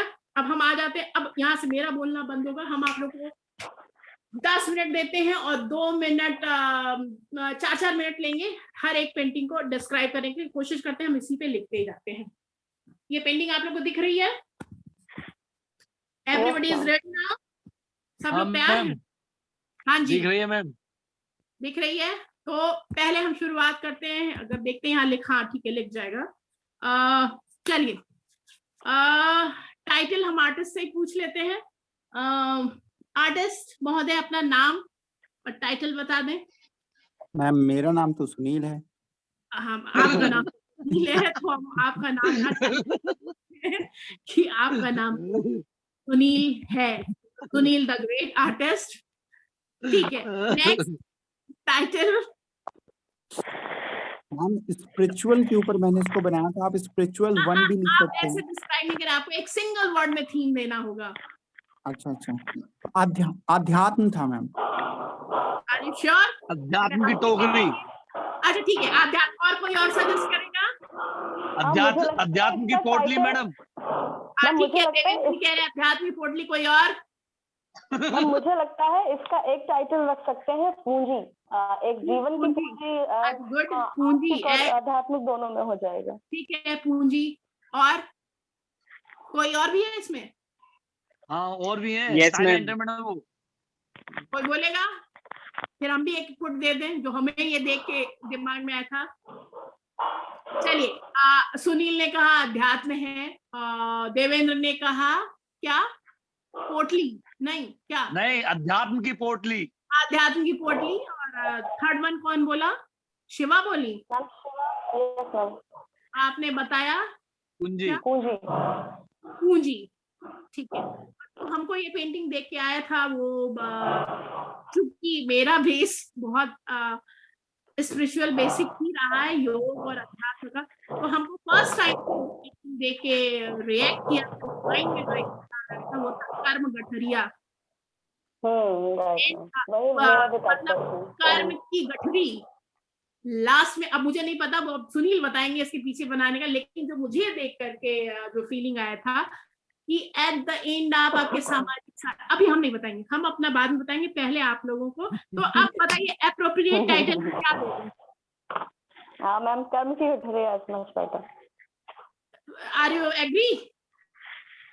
पोटली और पूंजी लगभग वही पहुंचता है। ठीक है, हम पोटली रख देते हैं। ठीक है, पोटली, लेकिन पोटली में बहुत चीज हो सकता है, खजाना भी हो सकता है, लेकिन जिस रैपर हमने कहा था ना, क्लोज एनालिसिस, मैंने जो पोटली जो बोली गई है उसके आगे एक खजाने अध्यात्म भी का हो एक सकता है, टॉपिक जुड़ रुपया गया है भी ना। हो सकता है, सब कुछ हो सकता है, पर उसका रंग कुछ हम यहाँ पे इसको इस तरह से क्रिटिसाइज कर सकते हैं। अगर पोटली एक खजाना है तो इट मस्ट बी वेलवेटी होगा, पोटली मखमल का होगा, मतलब जो मेरा आता है ये राइट मैम, कि वो पोटली हो सकता है। कितना नहीं दिख रहा है मैम?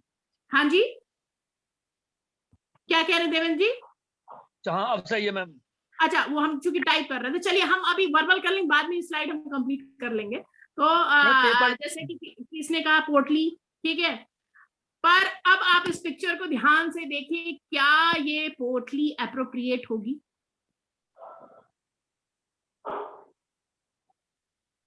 इसमें पोटली, चलिए हम पोटली कह दें, या और एक वर्ड और हम दे सकते हैं अगर बहुत सिंपल सा देना है, दैट इज मोक्ष भी रख सकते हैं या नहीं?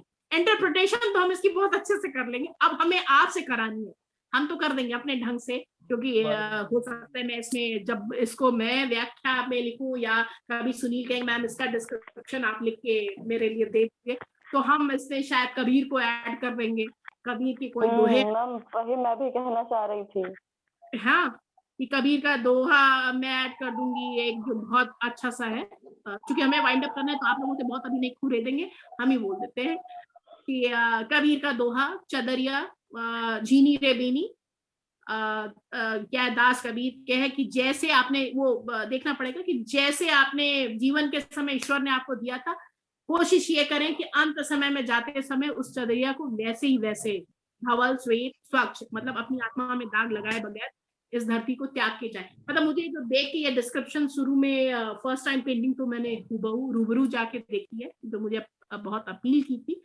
ड्यू टू, क्योंकि उस वक्त मेरे सामने कवि के कुछ दोहे नाच मैम गए थे। एक वो जो गाना है ना, ना हाथी है ना घोड़ा है वाला, तो वो भी है कि अगर हाँ आज के बिल्कुल, लोगों को जाएगा तो वो, एग्जैक्टली हाँ हाँ, जब आप डिस्क्राइब करेंगे तो शायद ये जो तो फिल्मी है, ना हाथी है ना घोड़ा है, वहां तो पैदल ही जाना है। इसको भी आप जब इंटरप्रेट करेंगी तो आप इस तरह से, चूंकि कोई ऐसा मेरा ऑफलाइन क्लास नहीं है, अदरवाइज हम ये असाइनमेंट देते, कहते हैं कल करके हम सबमिट करो सब लोग कि कैसे करोगे। एक चीज है। अच्छा, दूसरा हमने एक और चीज कहा था। अच्छा सुनील, अब आप डिस्क्राइब कर दीजिए, इतना तो हम लोगों ने हाँ ज्ञान दिया कि आपके पीछे ठीक क्या है था, मतलब मैम, आर्टिस्ट बहुत बढ़िया। का। हाँ सभी लोगों ने जो भी इस पेंटिंग के लिए बताया ना, वो एक्चुअल में वही चीज बताना भी चाहता था इस पेंटिंग को बनाकर। तो मुझे लगता है या तो एक कारण ये भी हो सकता है कि क्योंकि सभी लोग इस पेंटिंग्स को देखने आए थे और वहां पे मैंने इसको थोड़ा सा डिस्क्राइब किया था, तो हाँ नहीं सर, मेरे मतलब ये सामने भी नहीं एक किया। रीजन हो सकता है कि सब लोगों को पता था कि ये क्या है। हालांकि अब मैं अपना बता देता हूँ जल्दी से। मेरे एक्चुअली सामने मैंने इसे इसका मैम, डिस्क्रिप्शन इसलिए नहीं हुआ था कि हम बहुत लास्ट में आए थे और देख करके चले गए थे, डिस्क्रिप्शन शायद शुरू में हाँ लेकिन मैम सुनील। हाँ एकदम सही, मैंने इसको इसीलिए बनाया था कि हाँ इंसान जो अपने कर्म होते हैं वो लास्ट टाइम में सोचता है कि एग्जैक्टली। मैं इस दुनिया में क्या लेके आया था और मैं क्या लेकर जा रहा हूँ। तो मैंने हाँ इसको इसीलिए बनाया था कि ये उनके कर्मों की पोटली ही है जिसके अंदर हाँ सस्पेंस बंधे हुए हैं। तो एक अच्छा इंसान अपने साथ अच्छाइयाँ और एक बुरा इंसान अपने साथ बुराइयां, मतलब बुरा इन द सेंस कि बांध उसने के ले जो भी जाता है। अपने इस दुनिया में किया है वो इसके अंदर बंद है। तो देखने वाला हर इंसान अगर उसकी फीलिंग्स अच्छी हैं और वो एक बहुत ही निर्मल और स्वच्छ इंसान है, तो वो इसमें अपनी चीजों को ढूंढेगा। और यदि वहीं पर एक दूसरा इंसान है जिसने कुछ भी यदि गलत किया है, तो वो अपनी चीजें इसके अंदर ढूंढेगा कि वो इसके अंदर बंद हैं, उसके कर्म टोटल मिला के। तो गुड। ये मैम बहुत अच्छा है कि जो मैं बताना चाहता था सब लोगों ने लगभग लगभग लगभग उसी के वही आसपास चीजें बोली। महसूस किया है इसको देख के। तो लास्ट में तो हम कहेंगे सक्सेसफुल पेंटिंग, बाद में कहेंगे। फिर हम आ जाते हैं एलिमेंट्स ऑफ आर्ट। ठीक है, क्या इसमें स्पेस डिवीजन प्रॉपर हुआ है? और ये एक बहुत खासियत इस पेंटिंग है कि जो हम कहते हैं प्रिंसिपल ऑफ कंपोजिशन का एक तत्व, डोमिनेंस। इन्होंने कोई बहुत सारी चीजें उसके बनाया, तो सिंगल फोकल पॉइंट आपका जो है कि न कैनवस के स्पेस पे जा रहा है, निगाह कहीं नहीं जा रहा है। तो कलर पैलेट यूज किया है orange, itself a very warm colour. और बहुत ही स्ट्राइकिंग है कि अगर किसी गैलरी में अंधेरे में भी ये पेंटिंग डिम लाइट में लगाई गई हो, ये फर्स्ट फोकल पॉइंट पे अपनी ओर अट्रैक्ट कर लेगा। Is it right? जब भी हम जो इतनी व्याख्या किए, और बड़ा मजेदार बात बताएं कि ये आप लोगों को पढ़ाते पढ़ाते पहले इतनी डीप एनालिसिस हम भी नहीं करते थे, लेकिन ये स्टेप लिखते लिखते मुझे भी दिमाग में आने लगा कि और क्या चीज कैसे देखा जाना चाहिए। तो अब मुझे ये टॉपिक लेना खुद को इम्प्रूव करने का एक बहुत बड़ा जरिया मिला, एक बहुत बड़ा हथियार मिला है कि इसके थ्रू हम कैसे, शायद ना आपको पढ़ाना होता, ना हम इन 4 स्टेप के बारे में मैं खुद नहीं जानने की कोशिश करती, और किया है वो चीज को आप लोग भी जब फील्ड में जाइएगा, रिसर्च करने के फील्ड में, तो ये जो 4 स्टेप है वो मूर्तिकला पे भी लागू होगा, सब पे लागू होगा। तो एक चीज जो स्पेस डिवीजन है, जो focal point element of art का रखा है, जो कलर पैलेट है, बिल्कुल स्पेस में जिसको कहते हैं आर्टिस्ट का जो स्पेस, वहां एकदम सेंटर फोकस, कि आपका दिमाग बहुत बाद में जाता है कि इस पे एक डोर बंधी हुई है।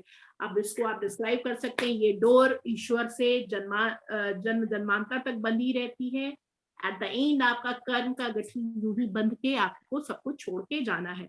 और अगर हम छाया को, खैर इन्होंने तो 3D दिखाने की कोशिश की, जिसको हमने कहा कि फोरग्राउंड में जो अपने आप जो डिवाइड करते हैं। तो अभी जो वैन गॉग की पेंटिंग दिख रहे थे उसमें फोरग्राउंड, मिडिल ग्राउंड और बैकग्राउंड, यहाँ कोई भी इन तीनों चीज का इस्तेमाल नहीं है, लेकिन जो छाया साइड में लगा दी गई है, जो थ्रेड के पीछे से एक लाइन आ रही है और जो पोटली का शेडो पड़ रहा है, वो अपने आप में काफी है स्पेस को डिवाइड करने के लिए, अपने आप में बहुत सक्षम है। Is it right? हाँ मैम। इन्होंने किसी वॉल पे ये हैंग है और जो सरफेस है उससे बाहर उभर के उठता हुआ दिखाई दे रहा है। तो in my sense is a complete use of successful painting. इसको मैं कहेंगे कि यहाँ पे पूरे तत्वों का कलर स्कीम एक सिंगल ही पैलेट रखा गया है, लेकिन use proper use of elements of art है। एक जो लाइन आ रही है, जो लाइन का आप ये सोच लीजिए, स्क्रीन पे भी जो ट्विस्ट धागा में से अगर कोई चीज हैंग होता है तो वो हमेशा ट्विस्टिंग और टर्निंग होता है, लेकिन उसका शेडो एक सिंगल लाइन पड़ता है, वो क्लियर दिख रहा है इस चीज में। तो is a good one analysis. अब हम सेकंड पे आ जाते हैं क्योंकि जाना है मुझे भी कहें। ये शायद देवेंद्र जी की पेंटिंग है। हाँ मैम। तो आप कौन डिस्क्राइब, आप सब मिलकर इसको डिस्क्राइब करिए इस चीज के बेसिस पे। देवेंद्र जी अभी नहीं करेंगे, बाकी लोग करके बताइए।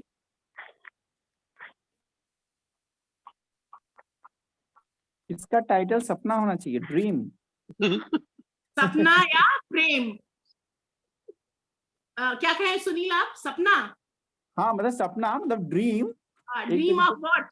अब यहाँ क्वेश्चन फिर उठेगा, ड्रीम ऑफ व्हाट? कि सपना तो है पर किस चीज का सपना है? माया है या इनकी कोई अधूरी अतृप्त इच्छा है? क्योंकि ये देखिए, आपको मैंने कहा है ना, जब भी एनालाइज करेंगे न्यूट्रल क्यों, और देवेंद्र मेरा दोस्त है, मुझे अच्छा ही अच्छा बोलना है, हम ये काम नहीं करना है। बुरा बोल देगी कोई दिक्कत नहीं। नहीं बुरा, हमने कहा ना कि आपको जो बताया जाए वो इतने चाकू में लपेटा हुआ है कि आपको बुरा भी नहीं लगे। तो एक जो चीज है कहने का मतलब है कि आपने टाइटल, एक तो पहले अप्रोप्रिएट टाइटल दीजिए इस पेंटिंग को। बताऊंगी ये सब बताएं। एक बात, बहुत बड़ा मुश्किल काम है टाइटल रखना। हम आपको इसलिए बता रहे हैं, जब आर्टिस्ट काम करता है तो ये टाइटल सोच के कभी नहीं बनाता है। Is it clear? पर जब आपका ये पेंटिंग आप तक है तब तो कुछ भी टाइटल मत रखिए, लेकिन जब दर्शक के सामने जा रहा है तो आपको टाइटल रखना ही पड़ेगा, झक मार के रखना पड़ेगा। तब आपका दिमाग दौड़ता है पेंटिंग बनाने के बाद कि अच्छा ऐसा कर दें तो मेरी बात पूरी हो जा रही है, या ये रख दे तो मेरी बात पूरी हो जा रही। ये सेकंड स्टेप है आर्टिस्ट के लिए, थीम रखना, ठीक है ना?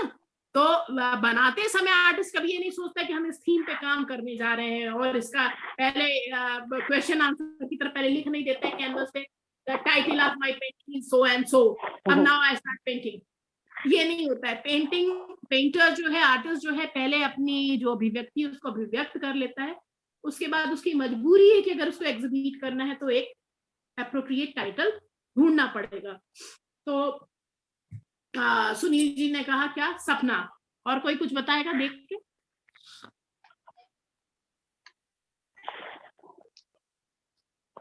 क्योंकि अगर देखा जाए तो चेहरे से तो ये जो ड्रीम है, ड्रीम ऑफ लव कह लीजिए, ड्रीम ऑफ सोलमेट कह लीजिए, मुझे लगता है कि जो भी, अब ये देवेंद्र जी अब आप ही बता।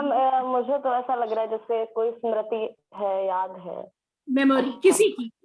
तो इसको एक सिंपल टाइटल, हम द गुड थिंग कि हम स्मृति भी दे सकते हैं, किसी की याद। मैं बताऊं मैम? देवेंद्र, हाँ जी बताइए देवेंद्र जी। मैडम ये जो पेंटिंग है ना, ये जो पेंटिंग है ये मैंने अपने ऊपर बनाई थी मैम, ये पेंटिंग। किसकी याद? और इस पेंटिंग का नाम है अंतर्मन। अंतर्मन। पर ये फीमेल क्या पोर्ट्रेट, ये जो फीमेल है वो क्या पोर्ट्रेट करने का कोशिश किया है? मैम ये मैंने अपने ऊपर फील करके बनाई थी, और ये मैडम मेरी थोड़ी सी पर्सनल थी मैम ये पेंटिंग।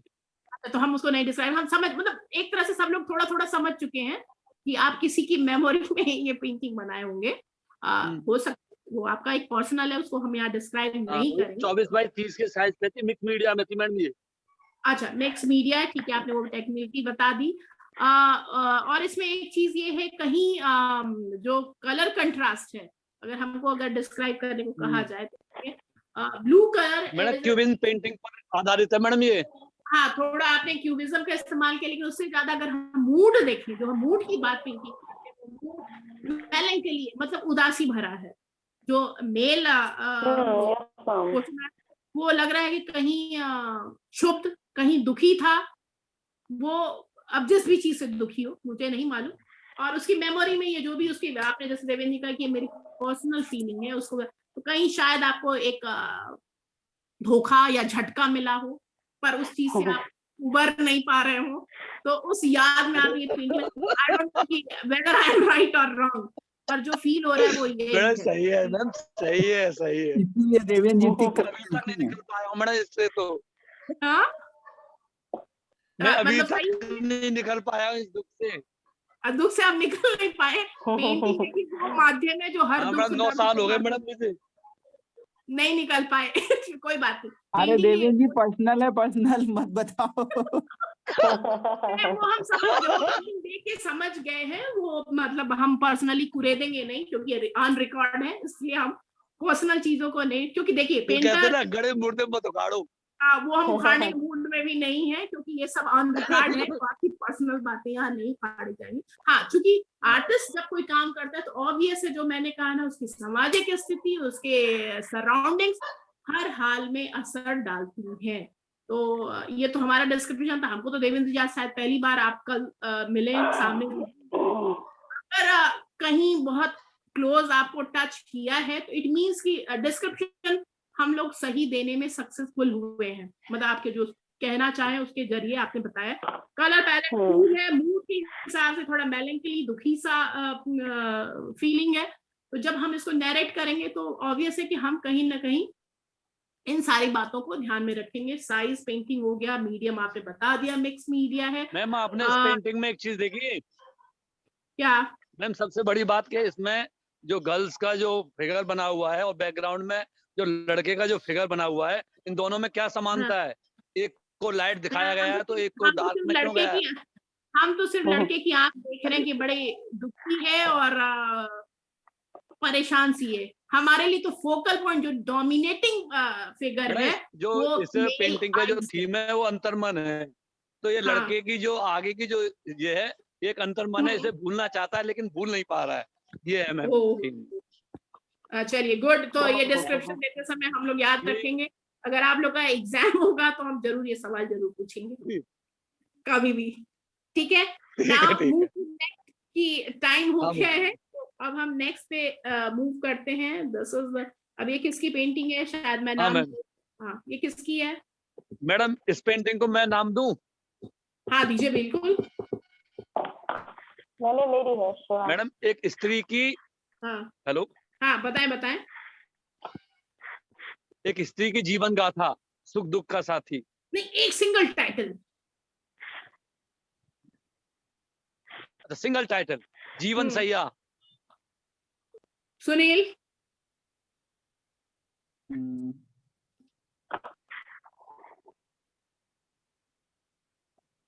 सुनील सर कहाँ गए?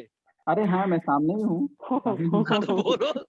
अच्छा अब हम कह देते जरूर नहीं, याद राइट, जो मैं रखिएगा। कहूँ वही सच होगा वो भी नहीं है, ये भी ध्यान रखिएगा। जो मुझे ये पेंटिंग को देख के जो विचार आया है, दैट इज, अगर मदर साइड से देखें तो वो है उसका भूतकाल, और फीमेल के साइड से देखें तो वो उसका भविष्य। ठीक है, और अगर इन्होंने जो भी शिवा ने पेंटिंग में दिखाने की कोशिश की है मैडम वो मुझे शायद तो दोनों ही फीमेल लग रही हैं।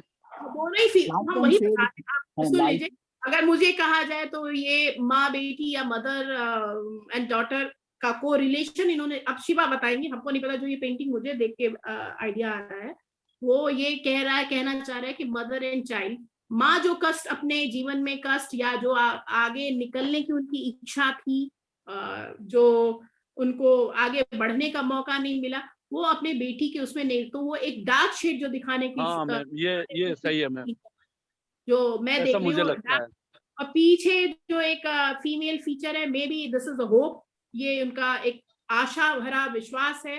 साइड में शायद शिवा खुद को पोर्ट्रेट करने की कोशिश की होंगी, और मोर और मोटिव जो उन्होंने प्रतीकात्मक चिन्ह इस्तेमाल किया है, वो इसलिए किया हो कि भविष्य, कि माँ देख रही कि मैं जिस स्थिति से गुजरी, मेरी बेटियां उन परिस्थितियों में ना आए, चाहे वो जॉब से रिलेटेड हो या सक्सेस से रिलेटेड हो या ना पढ़ पाने का जो व्यथा हो। मुझे नहीं पता किसका बैकग्राउंड क्या है, पर जो मुझे ये देख के फील हो रहा है, शायद कहीं ये इंटरप्रेट करते समय ये कुछ उनके दिमाग में रहा हो। शिवा, अब आप इसको डिस्क्राइब कर दें तो बेहतर होगा।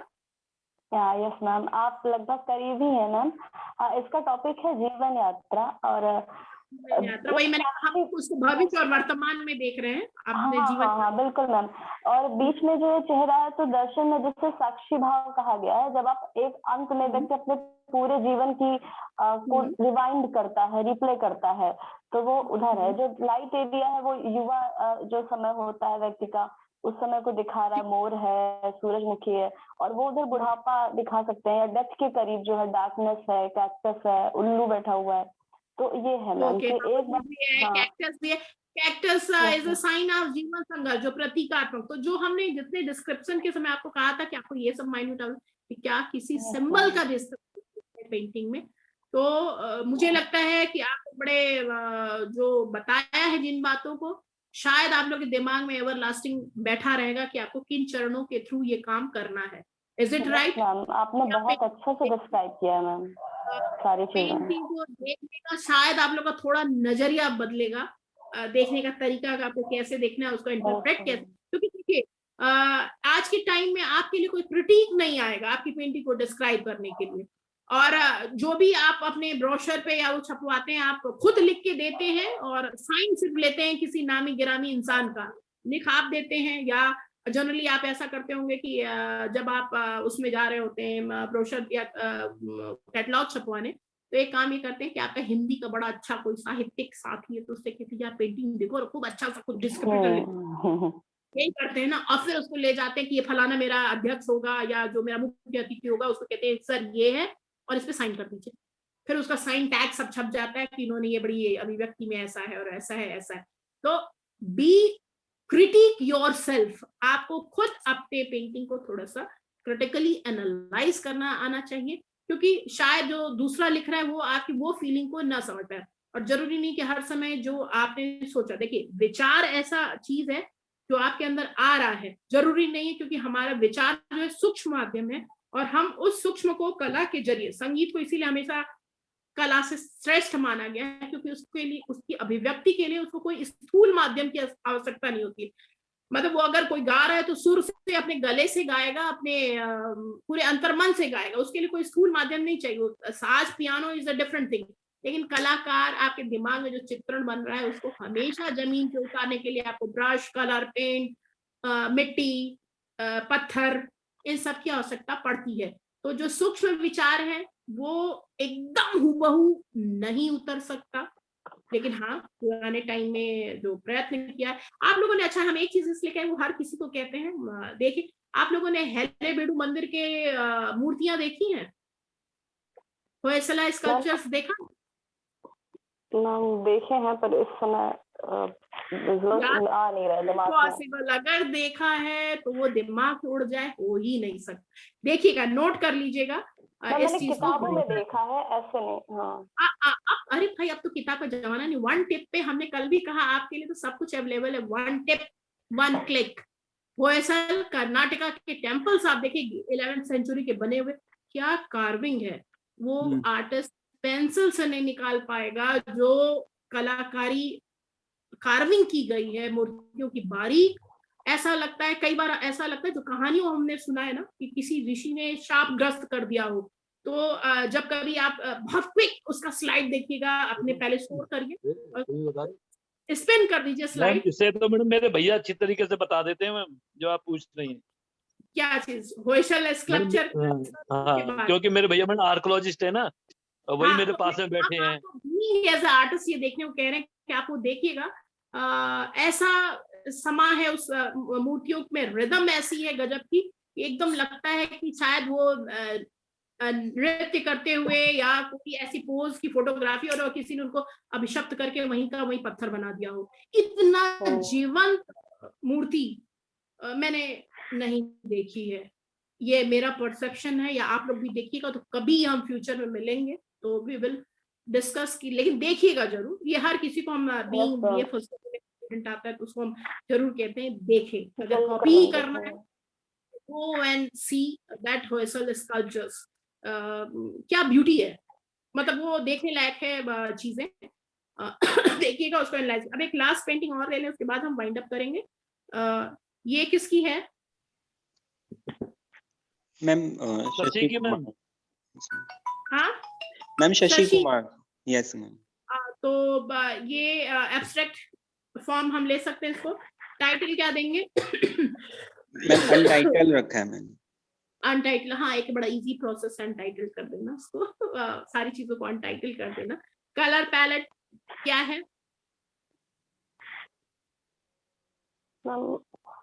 गर्म और ठंडे दोनों रंगों का इफेक्ट है, पर मध्यम कह सकते नहीं, हैं। हमको तो गर्म ठंडे ने न्यूट्रल शेड्स दिख रहे हैं सारे। हाँ वही मैम, मतलब आखिर में न्यूट्रल शेड आ रहे हैं, न्यूट्रल शेड्स आ रहे हैं। Right ma'am. और ये अगर ये किया है तो एक तरह से इसको कह सकते हैं एक्सपेरिमेंटल वर्क है। एक्सपेरिमेंटल में कुछ करना कुछ चाह हो कुछ गया, और वो आंखों को देखने में बहुत अच्छा लग रहा है, पर कहीं से बहुत डिटेल जिसको कह सकते हैं ना कि अगर एलिमेंट ऑफ आर्ट का यूज करें के टर्म्स में बात करें तो ऐसा कोई ऐसा एलिमेंट ऑफ आर्ट यूज नहीं हुआ। लेकिन हाँ, मॉडर्न आर्ट का, अमूर्त कला का, मैंने आपको एक चीज ये कहा कि उसमें 3D वाला पोर्शन कभी एनालाइज नहीं करेंगे। तो इसको हम जब एनालिसिस करते हैं तो हम कलर पैलेट की बात करें तो न्यूट्रल है। फीलिंग क्या है वो हमें आर्टिस्ट से ही पूछनी पड़ती बनाने से पहले, और कई बार हम कहते हैं ना अचंभित कर देने वाला कोई ऐसा कार्य कि आप करना कुछ चाह रहे थे, प्रिंट निकाला, लगा कि हाँ ठीक है, इज राइट टू डिस्प्ले, तो आप उसको बस ठीक है पेंटिंग के फॉर्म में लेके आए। इसमें एक हमको लगता है किसी चीज से एक जनरल डिफरेंट कलर लगा के सिर्फ प्रिंट लिया गया है। क्या ऐसा है कुछ? मैम एक्चुअली ये ब्लॉक प्रिंटिंग है, और प्रिंटिंग ये है ना? यस मैम, ब्लॉक प्रिंट है, वुड कट नहीं है। वुड कट नहीं है, ब्लॉक प्रिंटिंग है, जो एक सामान है लेकिन वही डिफरेंट डिफरेंट कलर लगा करके उसको। Yes ma'am. मैम ये रितिन मजूमदार जो कोलकाता के वरिष्ठ हाँ। कलाकार हुए हैं, उनके द्वारा डिजाइन एक ब्लॉक था। वीवर सर्विस सेंटर में मैंने 2 मंथ वर्क किया था। तो ओके। ये मैंने मीडियम को काउंटर किया है मैम इस आर्ट वर्क में। आपने वर्क करने की कोशिश करी है। यस मैम, मीडियम को काउंटर किया है कि जो हम प्रिंट मेकिंग करते हैं तो उसमें हम रजिस्ट्रेशन बिल्कुल परफेक्शन रखते हैं उसका।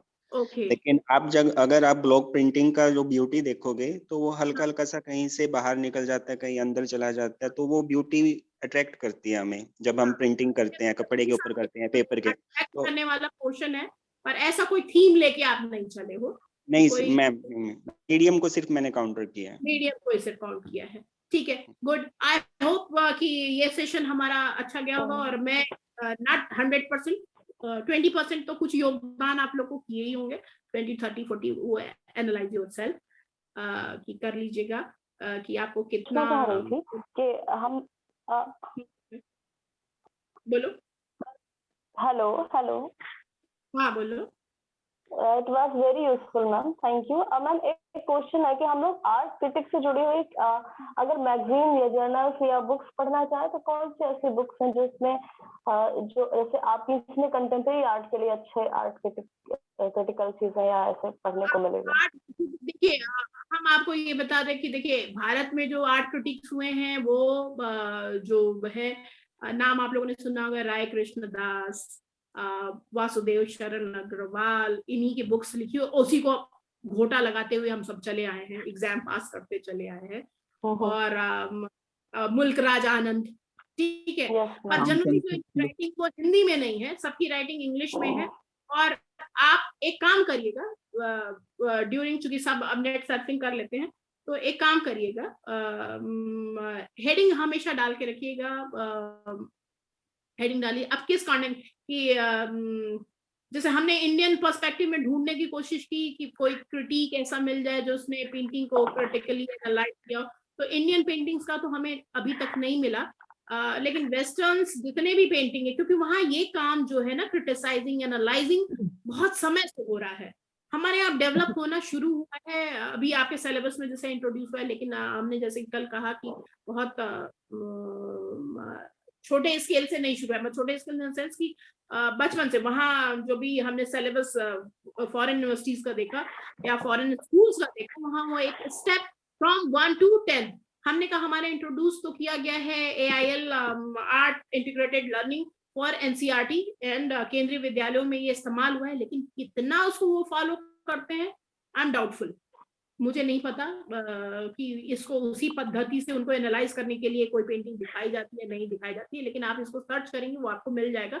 2-4 लिंक्स मेरे पास हैं, मैं सुनील हमसे जब मांगेंगे मैं उनको वो लिंक शेयर कर दूंगी, वो आपको शेयर कर देंगे, क्योंकि सुनील हमारे ओके मैम, ऐसे फेलो है जो अच्छे से जानते हैं। तो वो जब भी कहेंगे आप थैंक उनसे यू मैम। नंबर ले लीजिएगा, बात कर लीजिएगा। मेरी तरफ से ऑलवेज ओके, कोशिश करूंगी कि आपके हर आंसर का जवाब देते मैं चलूं। ठीक है, तो ओके आई मैम, थैंक कुछ ना कुछ योगदान तो दिया ही होगा आपके इसमें। मैम मैंने बहुत तो अच्छा, मैम बहुत अच्छा था मैम, बहुत अच्छा था, बहुत अच्छे।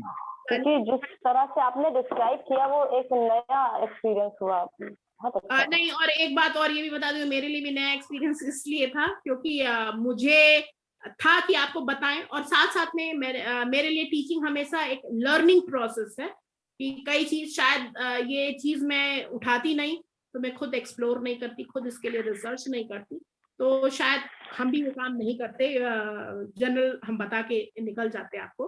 तो इसके लिए मुझे भी पढ़ना पड़ा। तो ठीक है, मेरा ही ज्ञान थोड़ा ज्यादा बढ़ा है, तो हम अपने लिए थैंकफुल हैं ज्यादा कि हम एटलीस्ट इस काम, तो मुझे ये सारी चीजें अच्छे से खुद समझ में आई हैं, और आज जो एनालाइज किए तो मुझे भी बड़ा मजा आया। वैसे मुझे नहीं पता, मैं आपके लिए नहीं दी थी, ये मैं अपने लिए थी कि देखूं कि आपसे रूबरू हूं और आपके पेंटिंग को एनालाइज करूं, कहाँ तक मैं उसको एनालाइज करने में सक्सेसफुल हो रही हूँ।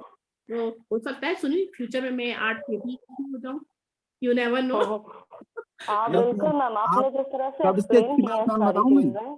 हाँ मैम आपने जितना भी किया है ना विश्लेषण, और सब लोगों की पेंटिंग्स के एकदम नजदीक आ गई हैं आप ये समझ हाँ लीजिए कि बिल्कुल एकदम मैम, सही सही आकलन आपने किया है, जबकि मतलब आपको मैं किसी का ये भी कहूँ, टॉपिक भी नहीं पता था। मुझे नहीं पता था क्योंकि मैं आपकी भी पेंटिंग जब हाँ देखने तो बहुत एंड में आया था, और जनरली आपको पता है कि नहीं जब मैम, हम वाकई सही, मैंने अच्छा लगा, मैंने 2 दिन पेंटिंग के जो मतलब तथ्य को समझ आया मैम हमको। मैंने बताया ना कि आपके साथ साथ मैंने भी पढ़ा, मुझे आपको ऐसे ही मैम पढ़ाने मैं शुभम मैम ने भी आपसे पहले ये चीज के बारे में थोड़ा सा बताया था, पेंटिंग्स के बारे में, उनकी भी क्लासेस मैडम अच्छी लगी थी मैम उनको। चलिए गुड। एक टीचर की सफलता वही है कि वो अपने बच्चों की क्वेरीज को किस हद हाँ तक शांत कर ले, और उसके लिए एक लर्निंग प्रोसेस हमेशा चलता रहता है।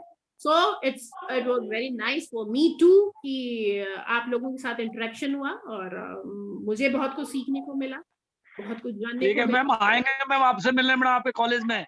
Most welcome, most welcome. Sunil, हाँ मैंने यस मैंने तो मैम, देखा जरूर नहीं है सर, मैडम, मैं तो होता है। मथुरा से हूँ, तो सुनील सर ही लेके आएंगे मेरे को। तो बिल्कुल बिल्कुल चलिए बिल्कुल। स्क्रीन पर लेके हम आएंगे। भी सर, हम भी। बिल्कुल आइए, मोस्ट वेलकम, मुझे अच्छा लगेगा।